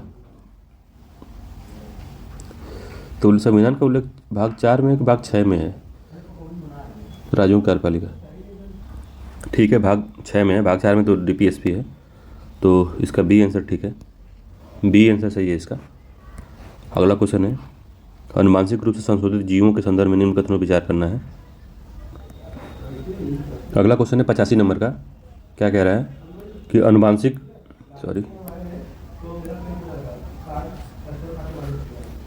रूप से संशोधित जीवों के संदर्भ में निम्न कथनों पर विचार करना है। तो पहला है अनुवांशिक रूप से संशोधित जीव में जीवित जीव हैं जिसमें अनुवांशिक सामग्री को प्रयोगशाला में कृत्रिम रूप से हेरफेर किया गया है, तो पहला सही है। दूसरा है कपास एकमात्र जीएम फसल है जिसे वर्तमान में भारत में खेती की अनुमति है, तो ये भी ठीक है। ट्रांसजेनिक जीव जीएमओ का एक उपसमूह है, तो ये भी ठीक है। तो तीनों ही कर सकते हैं इसमें, इसका डी आंसर सही है। अगला क्वेश्चन है 86 नंबर का, ग्रेनाइट चट्टानों के मुख्य घटक सिलिका और मैग्नीशियम है, तो क्या ये बात सही लग रही है आपको। तो जो ये ग्रेनाइट जो होती है वो निकलती है, लावा से बनता है, ठीक है। तो किसका है बताइए। तो ग्रेनाइट चट्टान सिलिका और एल्युमिनियम होता है इसमें, ठीक है, तो याद रखिएगा सिलिका एल्युमिनियम होता है, ठीक, मैग्नीशियम नहीं होता, पहला गलत हो गया। दूसरा है समुद्र तल मुख्यतः बेसाल्टिक चट्टानों से बना है, तो बेसाल्ट से बना है, ठीक है। दूसरा आंसर सही है इसका, पहला गलत है, तो बी आंसर ठीक है इसका।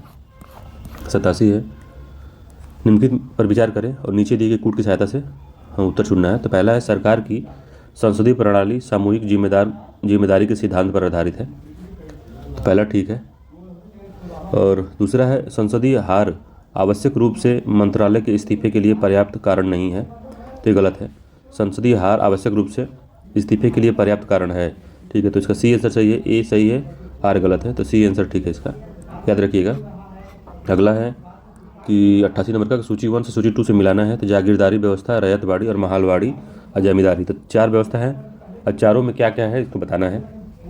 तो जागीरदारी प्रथा क्या होती है और रैयतवाड़ी, तो रैयतवाड़ी होती है डायरेक्ट रैयत से, जो वहाँ गवर्नमेंट होती है, जो तानाशाह होते हैं गवर्नमेंट होते हैं, वो सीधे वहाँ से उनसे किसानों से ही लगान वसूलते हैं। तो देखिए कौन सा है। प्रत्येक किसान को बेचते उप किराए पर देने, बंधक हस्तांतरण करने, उपहार देने और अधिकार के साथ भूमि आवंटित की गई। तो महालवाड़ी या रैयतवाड़ी जानते होंगे। तो जागीरदारी जो होती है उसमें क्या होता है कि बड़े जो सामंत होते हैं, जिम्मेदार को आवंटित भूमि दी जाती है उनको, तो बड़े सामंती जमींदार को आवंटित भूमि दी जाती है। तो पहला का पहला ठीक है। रैयतवाड़ी क्या है, तो राजस्व किसान या लगान संग्राहक को आवंटित भूमि, तो ठीक है। तो राजस्व जो किसानों को, तो ये दूसरे का नहीं है। तो रैयतवाड़ी का क्या होगा, तो प्रत्येक किसान को बेचने, उप किराए पर देने, बंधक हस्तांतरण करने, उपहार देने के अधिकार के साथ भूमि का आवंटित करते हैं। तो सीधे रैयत किसानों को करते हैं, तो 3 हो गया ये।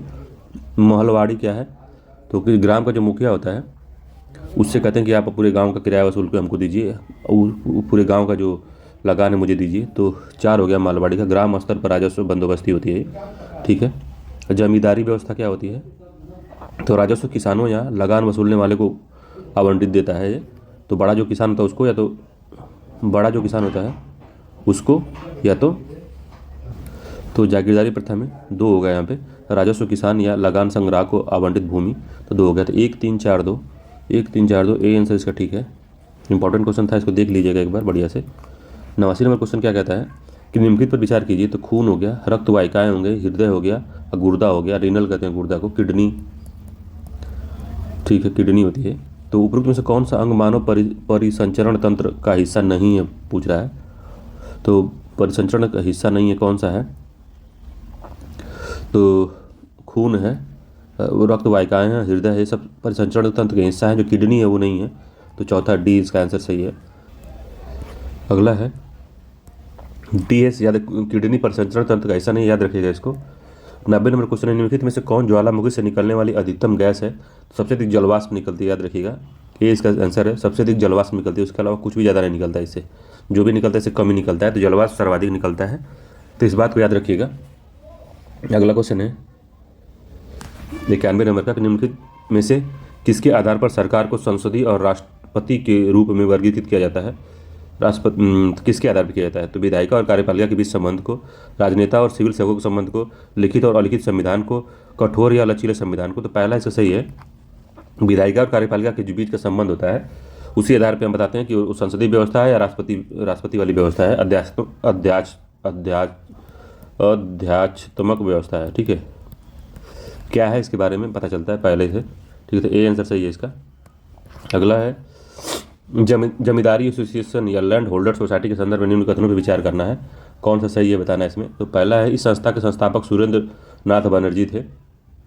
तो इसके द्वारकानाथ बनर्जी थे, सुरेंद्र नहीं थे, द्वारकानाथ बनर्जी थे। ठीक है, तो पहला गलत हो गया। 1838 में बना था, याद रखिएगा इसको भी। लैंड होल्डर सोसाइटी 1838 में बनी थी, इसको बात याद रखिएगा। और द्वारकानाथ टैगोर बनर्जी ने, द्वारकानाथ टैगोर थे वो। ठीक है, द्वारकानाथ टैगोर ने बनाया था, तो पहला गलत हो गया। दूसरा है, यह संगठन राजनीतिक प्रयास शुरू करने और उनकी शिकायतों के निवारण के लिए संवैधानिक तरीके का उपयोग करने वाला पहला निकाय था। तो दूसरा इसका सही है, सही पूछा भी तो 2 ही सही है, बी आंसर इसका ठीक है।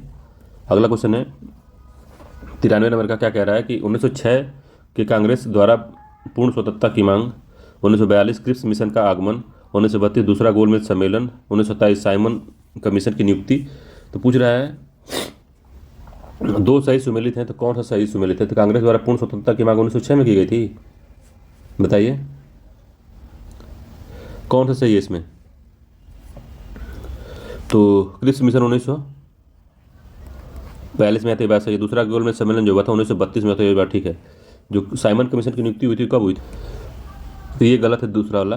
ये दूसरा गोलमेज सम्मेलन जो हुआ था 1931 में हुआ था, इसको याद रखिएगा। गांधी में समझौते के बाद हो गया था ये, तो 1932 नहीं था ये। तो साइमन कमीशन की नियुक्ति 1927 में थी, 1928 में भारत आया था, ठीक है। दूसरा है 1942 में क्रिप्स मिशन भारत आया था मार्च में, ठीक। और जो कांग्रेस द्वारा पूर्ण स्वतंत्रता की मांग 1929 में की गई थी, याद रखिएगा उसको। लाहौर अधिवेशन था शायद, वहाँ पे क्या नाम उनका, वो पंडित जवाहरलाल नेहरू ने पूर्ण स्वतंत्रता की मांग की थी। ठीक है, तो 2 और 4 इसका सही है, तो इसका डी आंसर ठीक है। ठीक है, तो इसीलिए गलत है, ये 1929 होना चाहिए था यहाँ पे। ठीक, और ये 1931 होना चाहिए था यहाँ। अगला क्वेश्चन चलते हैं कि पर्वत श्रृंखला और स्थान है बताना है। तो ग्रेट डिवाइडिंग रेंज पूर्वी ऑस्ट्रेलिया, ये बात सही है। एटलस जो है, एटलस पर्वत उत्तर पश्चिम अफ्रीका, तो ये भी ठीक है। अल्ताई पर्वत मध्य एशिया और ड्रैकन स्वर्ग रूस, तो कौन सा सुमेलित नहीं है आपको यही बताना है। तो अल्ताई पर्वत मध्य एशिया में, ये बात भी ठीक है। तो डेक्कन स्वर्ग जो है रूस में नहीं है, जो डेक्कन स्वर्ग है दक्षिण पूर्व अफ्रीका में है ये। ठीक है, दक्षिण साउथ ईस्ट अफ्रीका में है ये, तो इसीलिए डी वाला गलत है। ठीक है, काकेकस पर्वत जो है पूछेगा तो रूस में, उसको याद रखिएगा। 95 हाल ही में किस देश ने चंद्रमा की सतह पर सॉफ्ट लैंडिंग करने के उद्देश्य से चंद्रमा लैंडर स्लिम लॉन्च किया, तो कौन था वो? तो जापान था वो, स्लिम जापान ने लॉन्च किया है। इंपॉर्टेंट है ये, स्लिम याद रखिएगा। एरोबिक बैक्टीरिया के बारे में क्या सत्य है? एरोबिक बैक्टीरिया क्या करता है? तो पहला है मुक्त ऑक्सीजन की उपस्थिति में पनपता है। तो एरोबिक जो होता है, क्या सत्य है बताना है आपको।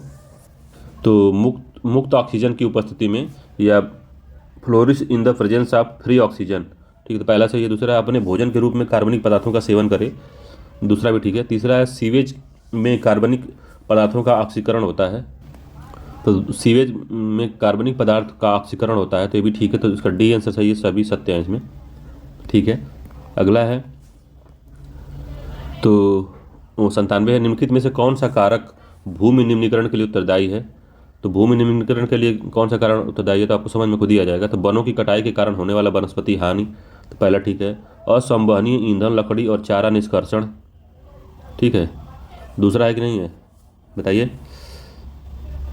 ठीक, तीसरा पढ़ते हैं, स्थानांतरित कृषि, ये भी ठीक है। जंगल की आग और अत्यधिक चराई, तो ये भी ठीक है। ठीक है, तो चारों ही सत्य हैं, इसका डी आंसर सही है। सबसे पर्यावरण का निम्न हानि होती है और भूमि का क्षरण होता है। ठीक, अधिक कीटनाशकों का यूज, अधिक क्या कहते हैं, उर्वरकों का यूज, सब उसमें आता है, जो भूमि मृदा को पॉल्यूशन में फैलाते हैं या अपरदन करते हैं। तो 98 है, भारत के निम्नलिखित में से किस निकाय के कार्य केवल सलाहकारी प्रकृति तक ही सीमित हैं? तो विधान परिषद, राज्यसभा, लोकसभा या विधानसभा, तो किसके हैं सलाहकारी परिषद तक ही सीमित हैं बताइए। तो विधान परिषद है, ए आंसर सही है इसका। विधान परिषद का जो का सलाहकारी तक ही है। 99 है, 2023 में प्रधानमंत्री नरेंद्र मोदी ने जिस आसियान शिखर सम्मेलन में भाग लिया, उसका विषय क्या था? बताइए। तो आसियान मामले विकास का केंद्र, ठीक है। तो सी आंसर सही है इसका, आसियान के मामले विकास का केंद्र, यही इसका सही आंसर है। ठीक, करंट अफेयर्स का था वो 2023 का, तो उसको बहुत इंपॉर्टेंट नहीं है वो। 100वां है, निम्नलिखित कथनों पर विचार करें और सही बताना है। तो यह मिट्टी जल धारण क्षमता को बढ़ाता है, तो काली मिट्टी की बात कर रहा है। यह मिट्टी को भुरभुरा एवं छिद्रयुक्त बनाता है। यह मित्र रोगाणुओं की संख्या को बढ़ाता है। जैविक खाद के संबंध में दिए गए, तो काली मिट्टी ने खाद के बारे में पूछ रहा है। तो जल धारण क्षमता जो होती है, अगर नॉर्मल मिट्टी में काली मिट्टी आप मिला देते हैं तो भी उस जल धारण क्षमता बढ़ जाती है, तो ठीक है। तो ये जैविक खाद के बारे में पूछ रहा है। तो यह मित्र रोगाणुओं की संख्या को बढ़ाता है, तो क्या सही है? तो डी सभी सत्य हैं इसमें। 100 नंबर क्वेश्चन है, डी सभी सत्य हैं। ठीक है, काली मिट्टी का ये एक जल धारण क्षमता अगर दूसरी मिट्टी मिला देते तो बढ़ जाती है। कांग्रेस का अधिवेशन और महत्व है। तो 1990 का अधिवेशन नेशनल कांग्रेस और नेशनल कॉन्फ्रेंस का विलय। दूसरा है 1886 सैयद बदरुद्दीन तैयब जी पहले मुस्लिम राष्ट्रपति बने, मुस्लिम अध्यक्ष बने, राष्ट्रपति कह रहा है, अध्यक्ष है। 1885 में कांग्रेस का संविधान तैयार हुआ। तो कौन सा सत्य है? तो इसमें कौन सुमेलित नहीं है? तो डी आंसर से इसमें कोई भी सुमेलित नहीं है। तो जो 1886 का अधिवेशन था उसमें नेशनल कांग्रेस और नेशनल कॉन्फ्रेंस का विलय हुआ था, ये जो है 1886 में हुआ था, ऐसा इसको लिख लीजिएगा। बदरुद्दीन तैयब जी जब बने थे पहले इसके अध्यक्ष बने थे, मुस्लिम अध्यक्ष, वो कब था बताइए? तो 1887 में था वो, ठीक है, 2 साल बाद। और 1908 के अधिवेशन में संविधान का विलय हुआ, कांग्रेस का संविधान बना था। तो ये है इसका सही आंसर। ठीक है, 86, 87 और 1908। ठीक है, अगला है 102 नंबर का क्वेश्चन। क्या कह रहा है? युद्ध है और वर्ष है, तो युद्ध और वर्ष को मिलाना है। तो पहला द्वितीय कर्नाटक युद्ध कब हुआ था? तो द्वितीय कर्नाटक युद्ध कब हुआ था? बेदरा का युद्ध कब हुआ था? प्रथम आंग्लो मराठा युद्ध कब हुआ था? खेड़ा का युद्ध कब हुआ था? तो खेड़ा हुआ था और 1707 में हुआ था। 2 हो गया, कम से कम इसको एक याद रखिए, 1707 में खेड़ा हुआ था। तो आंसर इसका यही दोनों में से होगा। ठीक है, प्रथम बेदरा का युद्ध कब हुआ था? बेदरा का युद्ध जाना पता होगा आपको कि आंग्ल मराठा युद्ध, द्वितीय कर्नाटक युद्ध, खेड़ा युद्ध। बेदरा का युद्ध कब हुआ था बताइए? बेदरा का युद्ध बहुत महत्वपूर्ण है, अंग्रेज और डचों के बीच लड़ा गया था बेदरा का युद्ध। तो 1759 में हुआ था। 3 हो गया बेदरा के युद्ध में।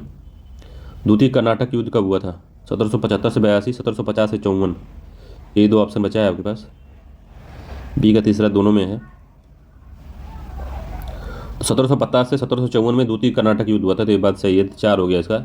4-3-2, 4-3-2, बी आंसर इसका सही है। ठीक है, और प्रथम आंग्ल जो मराठा युद्ध हुआ था 1775 से और 82 में हुआ था। तो ठीक है, बी आंसर सही है इसका। इस तरह से थोड़ा घाल मिल करके मिला सकते हैं इसको। 103 नंबर क्वेश्चन है कि बांडीवास के युद्ध में अंग्रेजों ने सर आयर कूट के नेतृत्व में काउंट डी लाली के नेतृत्व वाली फ्रांसीसी सेना को हरा दिया। दूसरा है द्वितीय आंग्ल मराठा युद्ध लॉर्ड विलियम बेंटिंग मराठा के बीच हुआ।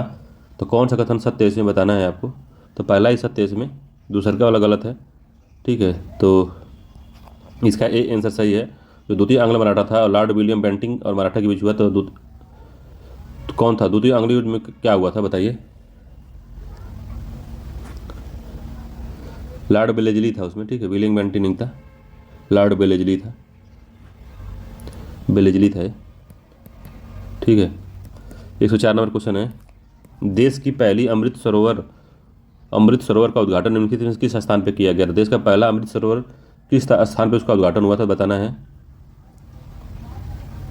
रामपुर उत्तर प्रदेश में हुआ था। ये इसका आंसर सही है, रामपुर उत्तर प्रदेश में पहला उद्घाटन हुआ था।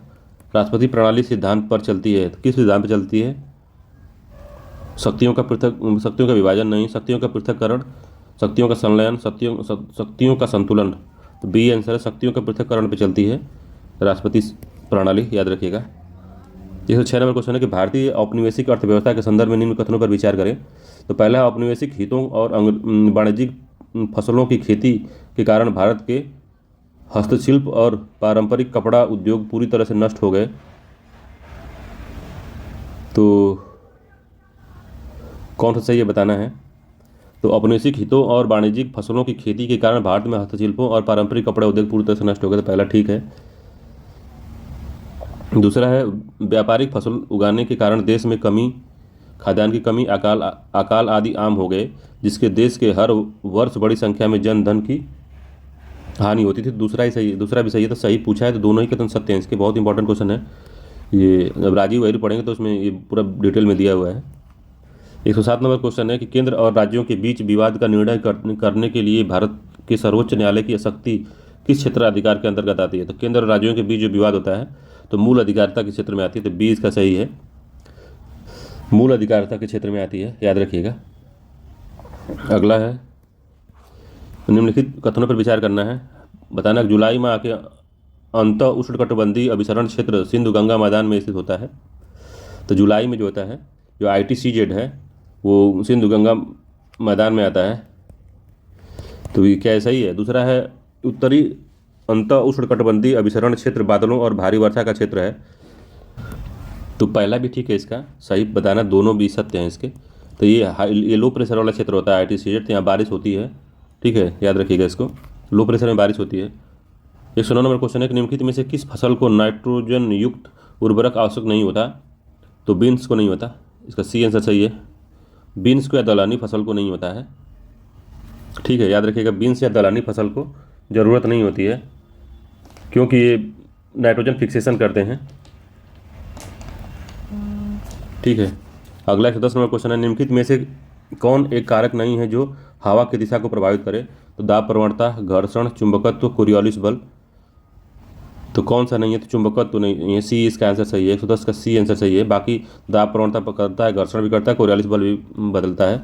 ठीक है, 111 नंबर क्वेश्चन है कि एक राज्यपाल निम्नलिखित में से किस मुद्दे पर राष्ट्रपति को सिफारिश कर सकता है। तो पहला है राज्य पीसीएस के सदस्यों को हटाना, तो नहीं। उच्च न्यायालय के न्यायाधीशों को हटाया जाना, तो ये कर सकता है। राज्य विधान सभा का विघटन, तो इसको भी नहीं कर सकता।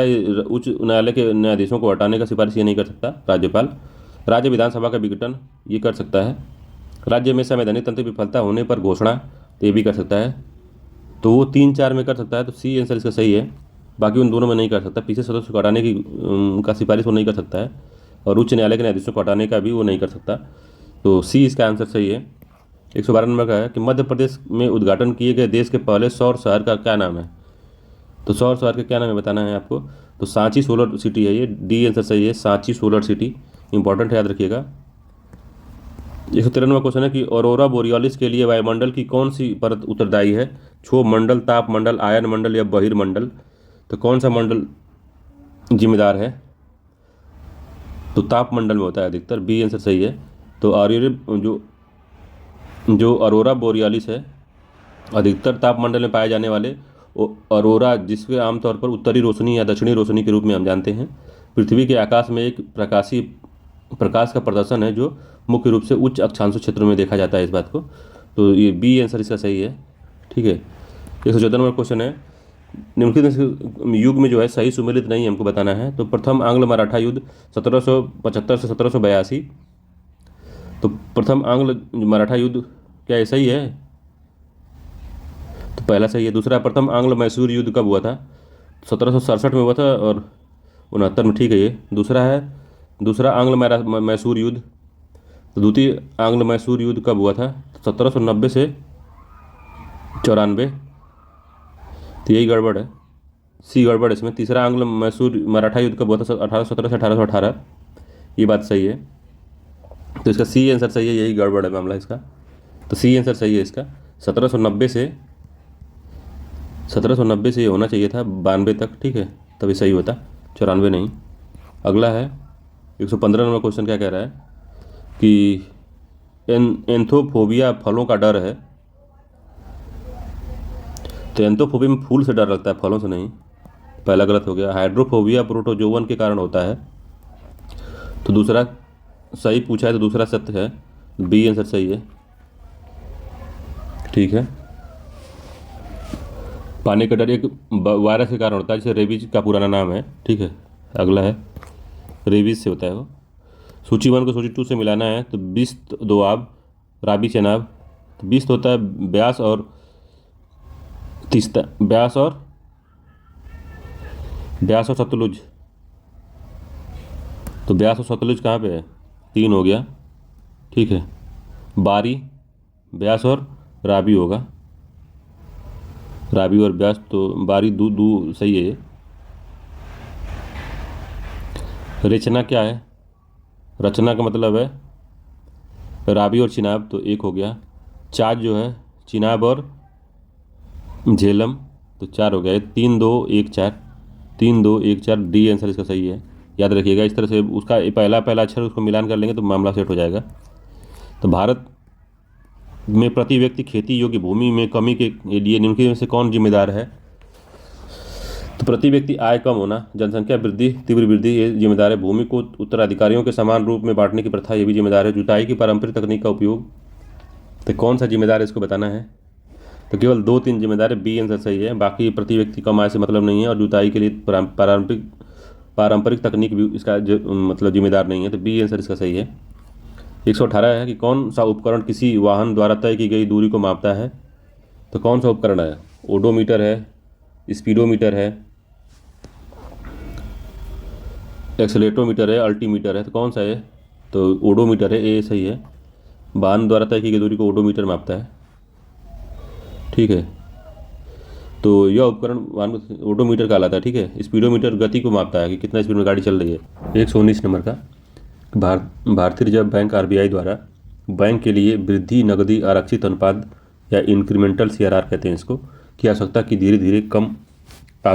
धीरे धीरे कम करने का प्राथमिक कारण क्या है।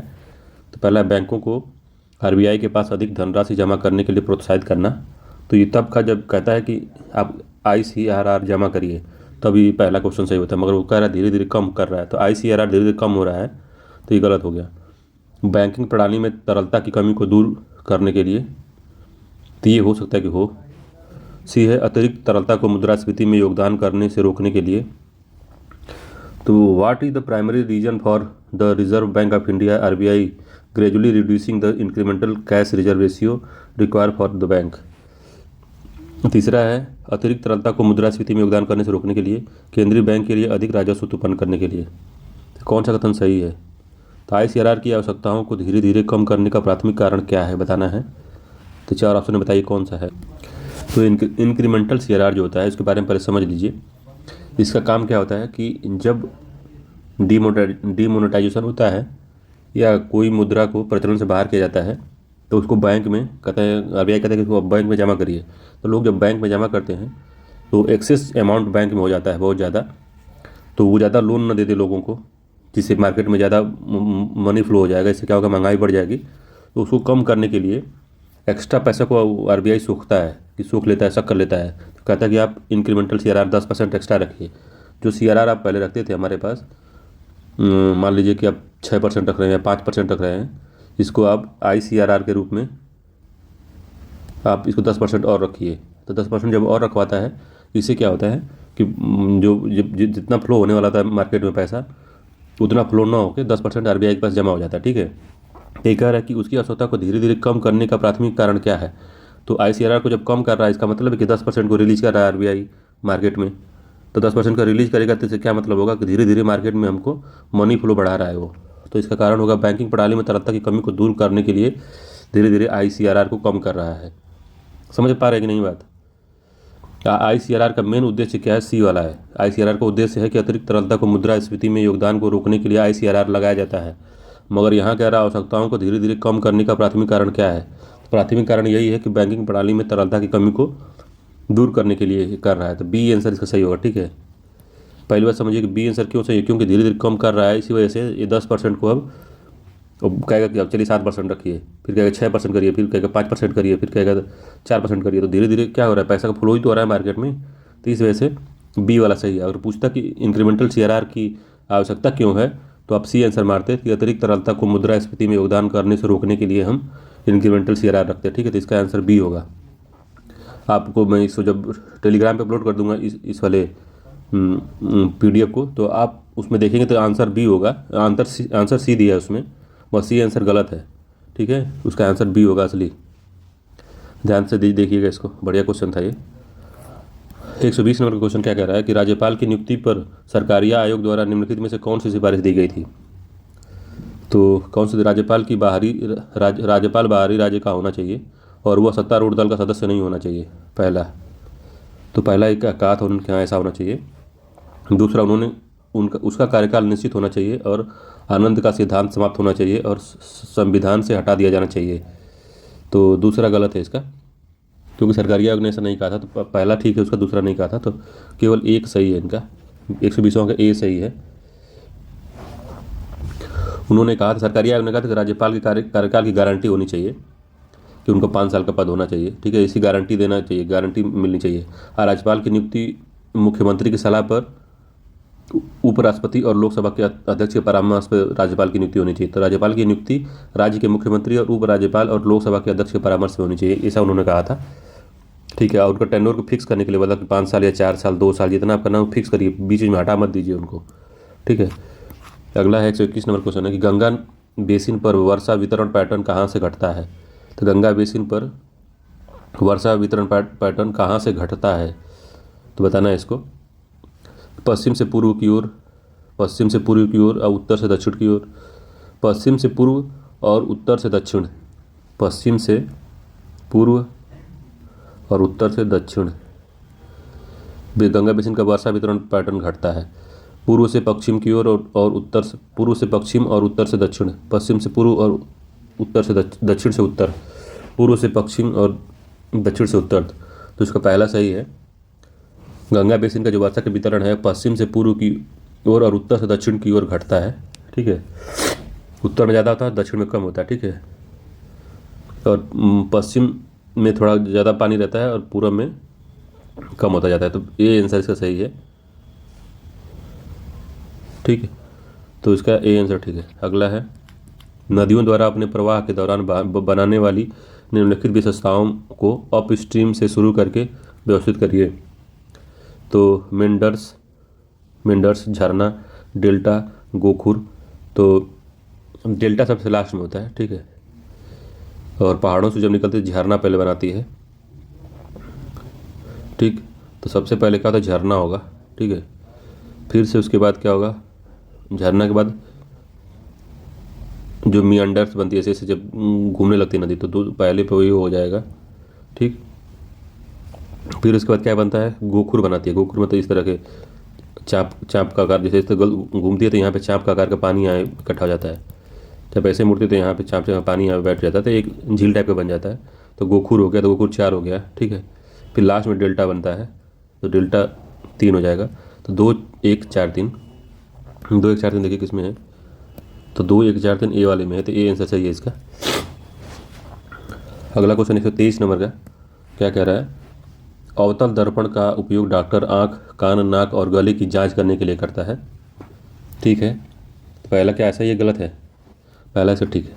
दूसरा है, अवतल दर्पण का उपयोग ऑटोमोबाइल के साइड मिरर के रूप में किया जाता है। तो ये अवतल दर्पण नहीं है, उत्तल दर्पण होता है वो, उत्तल दर्पण। ठीक है, उत्तल दर्पण जानते क्या करता है,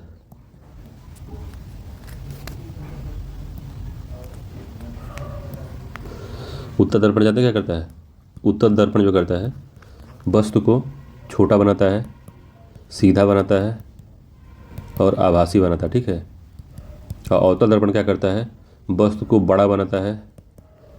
ठीक है, सीधा और आभासी बनाता है। ठीक है, बड़ा बनाता है। तो डॉक्टर देखने के लिए बड़ा दांत को देखना तो बड़ा करके दिखता है, दांत कान के अंदर तक बड़ा करके दिखता है, गले वले की जांच करता है तो बड़ा बड़ा दिखता है सब। ठीक है, तो पहला ठीक है, दूसरा गलत है, ये उत्तल दर्पण लगता है यहाँ पे।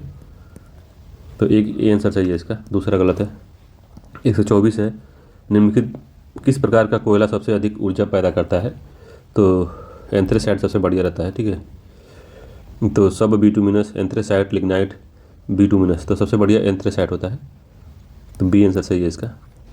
तो इस तरह होता है, एंथ्रेसाइट, बिटुमिनस, लिग्नाइट, तो ए बी इस तरह से होता है। तो ए सबसे बढ़िया होता है, बी उससे कम बढ़िया होता है, यल उससे कम होता है, पीट सबसे खत्म होता है। ठीक है, अगला है, रोहन बोपन्ना और मैथ्यूज एबडेन को हराकर 2023 में यूएस ओपन का युगल फाइनल किसने जीता। तो ये पुराना है तो उसको बहुत ज़्यादा सीरियस मत लीजिए। तो सी इसका सही है कि राजीव राम और जो सैलीसबरी को, तो सी आंसर सही है इसका, मगर इम्पोर्टेंट नहीं है। अगला है, संयुक्त समिति के बारे में बताना है। संयुक्त संसदीय समिति, जिसको ज्वाइंट पार्लियामेंट्री कमेटी भी कहते हैं उसको, ठीक है, जेपीसी कहते हैं। तो इसकी स्थापना संसद द्वारा किसी विशेष उद्देश्य के लिए की जाती है, जैसे कि विधेयक की विस्तृत जांच करने के लिए।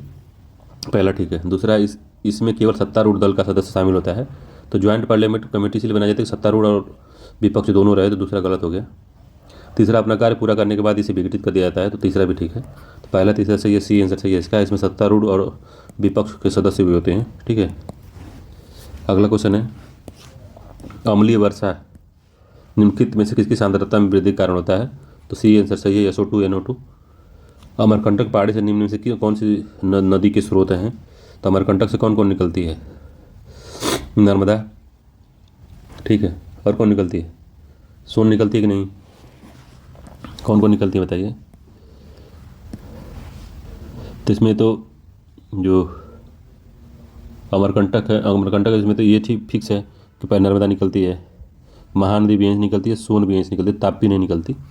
ठीक है, ताप्ती नदी मध्य भारत की एक नदी है, जिसका उद्गम मध्य प्रदेश के दक्षिण मध्य राजस्थान में दक्कन के पठार पे गविलगढ़ की पहाड़ियाँ में से निकलती है। गविलगढ़ पहाड़ी से निकलती है। ठीक है, तो ये गड़बड़ है, जलगांव का पठार क्षेत्र से। ठीक है, तो तीसरा गलत है इसका। तो इसका डी आंसर सही है, 1 2 4। ठीक है, नर्मदा, महानदी, सोन के लिए अमरकंटक से निकलती हैं। ठीक है, याद रखिएगा इसको। 129 है, कोई कार एक समान चाल से गतिमान है जबकि इसके संवेग बदल रहा है, तब कार दीर्घवृत्तीय का पथ पर हो सकती है, वृत्तीय त्वरण के किसी सीधे पथ पर गतिमान है, त्वरण सहित किसी सीधे पथ पर गतिमान है, बिना किसी त्वरण के सीधे पथ पे गतिमान है, तो क्या कौन सा सही है? तो दीर्घवृत्तीय पथ पर हो सकती है वो। कोई कार एक समान चाल से जब गतिमान है, जबकि उसका संवेग बदल रहा है, तब वो क्या होता है? वो किसी दीर्घवृत्तीय पथ पे गतिमान है इस तरह से। तो संवेग बदल रहा है मतलब आदमी इस साइड या इस साइड या इस साइड, किसी साइड वो झुक रहा है, ठीक है। तो वही कहने जो उसमें बैठा हुआ आदमी है वो किसी न की तरफ झुक रहा है, तो इसी वजह से संवेग बदल रहा है उसका, ठीक है। तो ए आंसर सही है इसका। अगला है 130 नंबर का, निम्नलिखित कथनों पर विचार करिए। तो उच्च न्यायालय के न्यायाधीशों को शपथ राज्य के राज्यपाल द्वारा दिलाई जाती है। तो हाई कोर्ट का जो न्यायाधीश होता है, तो पहला ठीक है। दूसरा है सर्वोच्च न्यायालय के न्यायाधीश को शपथ भारत का राष्ट्रपति दिलाता है, ठीक है। दोनों ही कथन सत्य हैं, सी आंसर सही है इसका। अगला है सूची 1 को सूची 2 से मिलाना है। पुस्तक और लेखक संगीतकार हैं। तारीख़ शेर शाही किसने लिखा है? तारीख़ अल्फ़ी, फुतूह ए आलमगीरी, आईन अकबरी। तो हम कहते कि जो थोड़ा हिंदू टाइप के लोग होंगे तो उनका ध्यान दीजिएगा। ईश्वर दास कौन सी बुक लिखे हैं बताइए? तो फुतूह ए आलमगीरी ये लिखे हैं, तो सी का चौथा हो गया, ठीक। फुतूह ए आलमगीरी लिखे हैं, तो सी का चौथा हो गया। ये लोग इंपॉर्टेंट रहते हैं। तारीख़ शेर शाही किसने लिखा है? अच्छा, अब आईन अकबरी तो जानते हैं अबुल फजल ने लिखा है, तो आईन अकबरी का 2 का हो गया, चौथा का दूसरा हो गया, ठीक है। तो ये भी कॉमन हो गया, ये भी कॉमन हो गया। अब इन्हीं में मामला फंस रहा है। तो तारीख़ शेर शाही किसने लिखा है? तो अब्बास खान सरवानी ने लिखा है इसको, तो ए का हो गया तीसरा। तो ए का तीसरा होगा, तो बी आंसर इसका सही हो गया, बी सही है। और तारीख़ अल्फ़ी जो लिखा है वो बदाऊनी ने लिखा है, तो एक हो गया। तारीफ़ अल्फ़ी बदाऊनी के द्वारा लिखी गई है, तो याद रखिएगा, इंपॉर्टेंट है। अगर बुक आपको नहीं याद आती है तो मेरे ही चैनल पे मध्यकालीन भारत के सबसे शुरुआत में वीडियो डाली गई है। लगभग 1 महीना हो गया होगा। मध्यकालीन भारत के बुक एंड उनके राइटर हैं, और उसमें आधुनिक काल के बुक एंड राइटर हैं। न्यूज़पेपर के राइटर कौन थे, संपादक कौन थे, वो है। प्राचीन काल के बुक एंड राइटर सबके हमने दे दिया है, तो उसको आप एक बार दे सकते हैं। अगर वीडियो अच्छी लगे तो लाइक शेयर सब्सक्राइब भी कर सकते हैं इसको। तो बी आंसर ठीक है इसका, याद रखिएगा। मेरी चैनल में वीडियो है बुक और लेखक की, तो उसको देख सकते हैं आप। उसमें भी MCQ ढेर सारे पड़े हुए हैं, उसको भी आप लगा सकते हैं। अगला क्वेश्चन है पौधे और उनके कार्य को बताना। सूची 1 को सूची 2 से मिलाना है। तो स्टोमेटा, जाइलम, फ्लोएम। तो जाइलम जल लेके जाता है, तो जाइलम जल, तो 2 हो गया, बी का दूसरा, ठीक। फ्लोएम फ्रूट्स लेके जाता है, खान पीना लेके जाता है, भोजन परिवहन करता है, तो फ्लोएम, तो 1 हो गया। स्टोमेटा क्या करता है, और रूट हेयर क्या करती हैं? तो रूट हेयर जो होती हैं वो जल वाष्पोत्सर्जन नहीं करती, जल का अवशोषण करती होंगी। तो बताइए कौन सा सही है? स्टोमेटा जो होती हैं वो वाष्पोत्सर्जन करते हैं। 3-2-1 तो सी इसका आंसर सही होगा। और रूट हेयर जो होती हैं वो जल का अवशोषण करते हैं, ठीक है। रूट हेयर जो दूर दूर तक फैल जाती हैं, ऐसे एक लंबी वाली होती है, तो यही रूट होती है, जल ढूंढती रहती है, इसलिए वो तो अंदर गहराई तक चली जाती है। बाकी जो फैली होती हैं दूसरी होती हैं रूट हेयर, अंदर जो जाती है सीधे, ठीक है। तो इसका सी आंसर सही है, याद रखिएगा। अगला है लेंस के संदर्भ में निम्न कथनों पर विचार करना है। तो उत्तल लेंस द्वारा बना प्रतिबिंब वास्तविक, उल्टा तथा वस्तु से आकार में बड़ा होता है, तो कौन सा सही है? तो उत्तल लेंस से जो का प्रतिबिंब वास्तविक, उल्टा तथा वस्तु से छोटा होता है।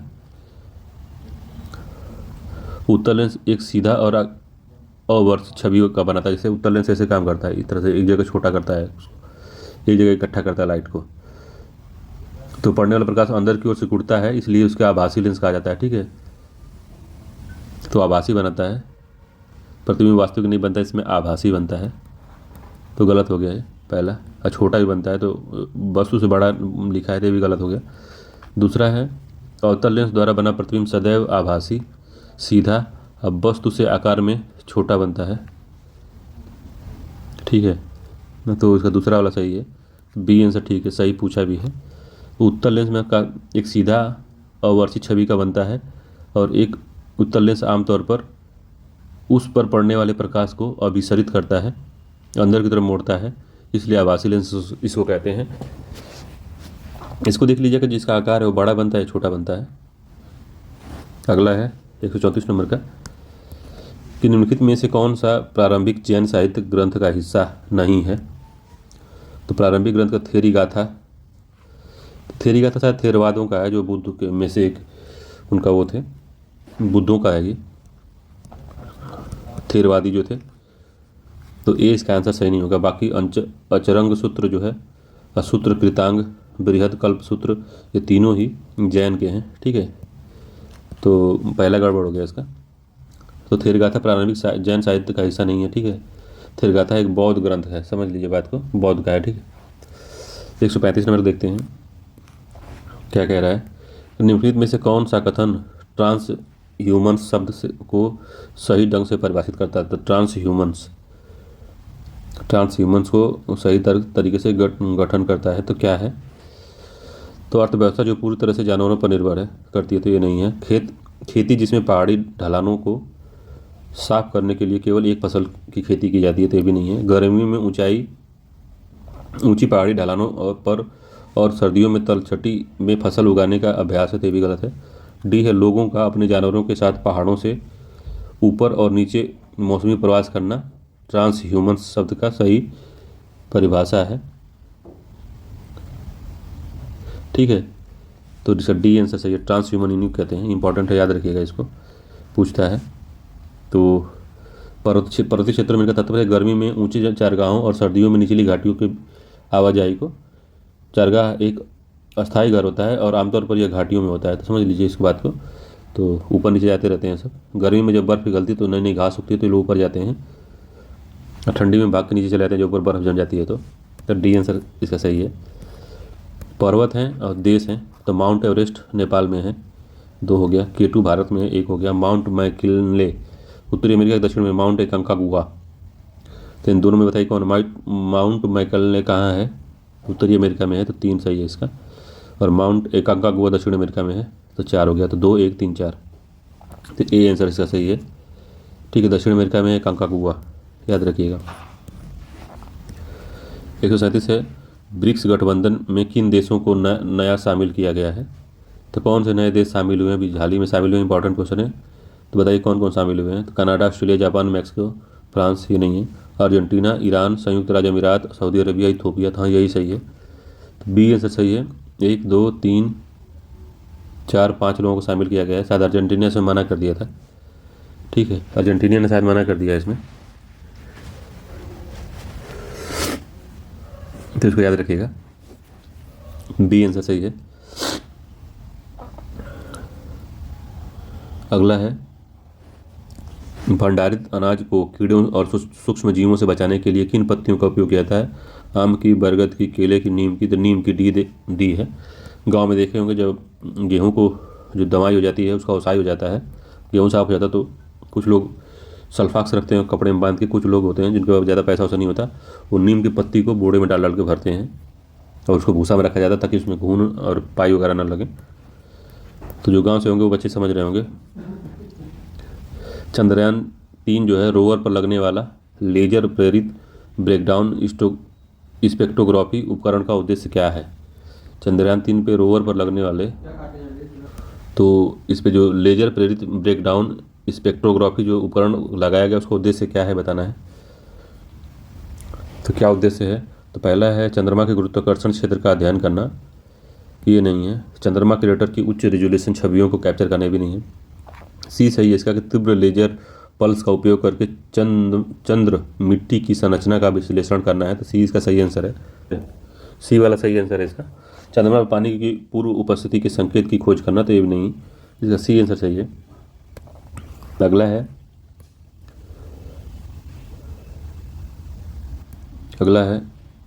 कि निम्नलिखित में से कौन सा महासागरीय लवणता के अक्षांशीय क्षेत्रों के अवरोही क्रम का सही क्रम है।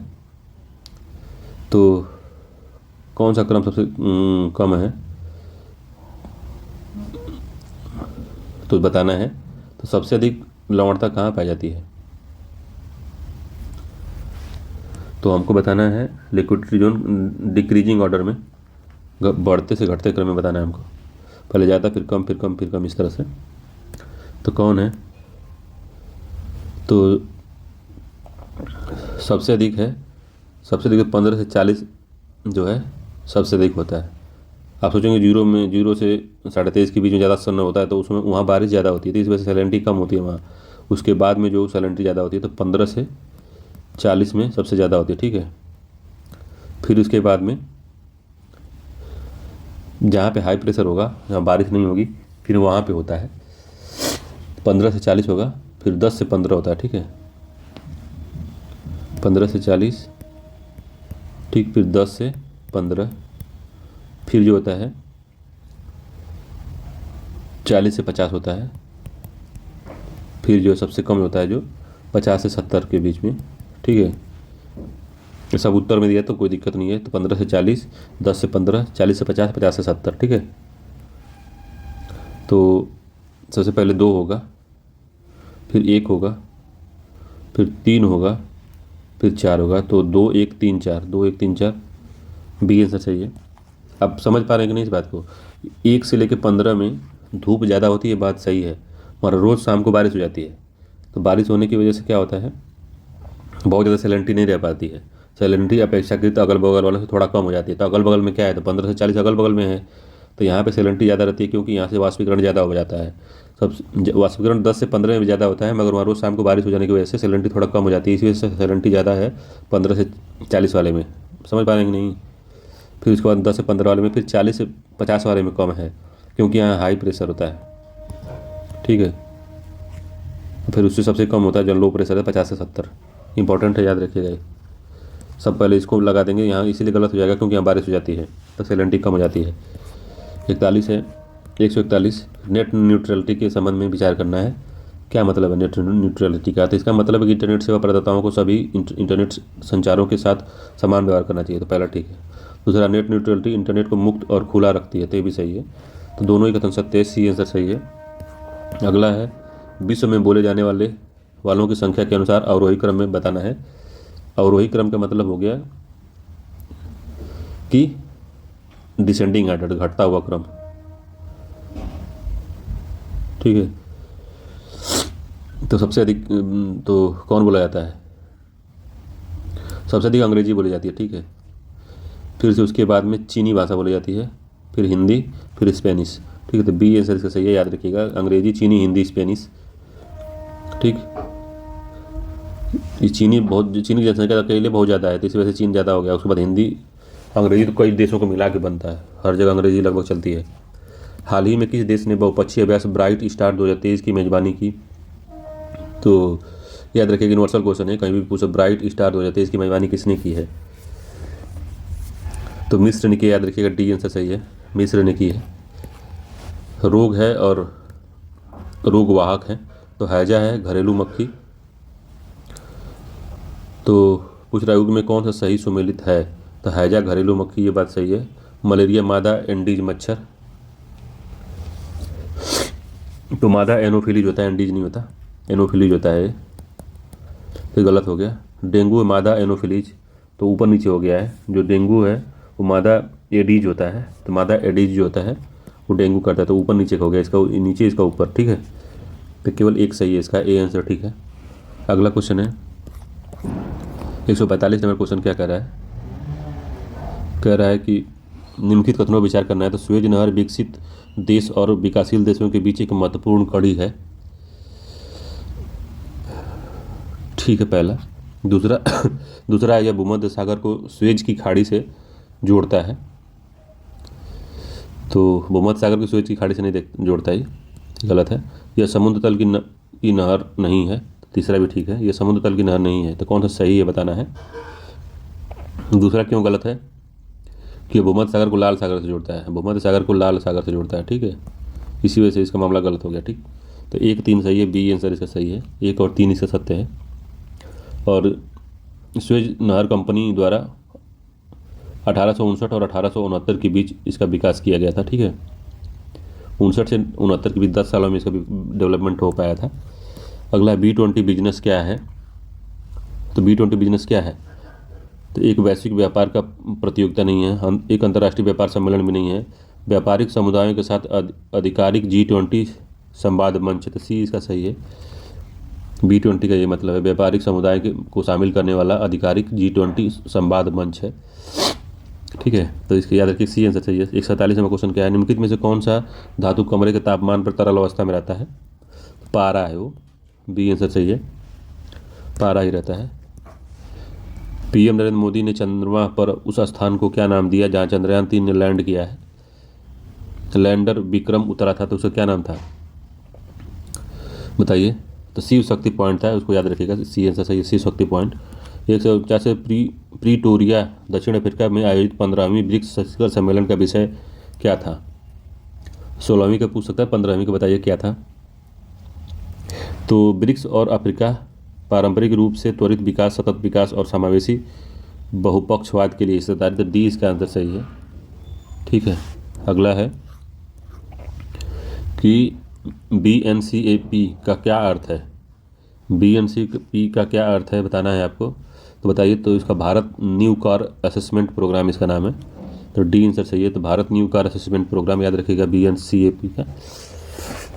तो इसमें स्क्रैप पॉलिसी जो आई थी तो उसमें इसका था, और इसमें कारों की, भारत में यात्री कारों की एक सुरक्षा रेटिंग प्रणाली के तहत इसको लाया गया है कि क्या सुरक्षा मानक होना चाहिए इसमें।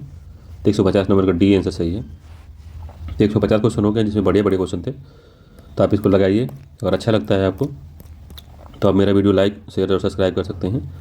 चलते मिलते हैं अगली वीडियो में, तब तक के लिए धन्यवाद।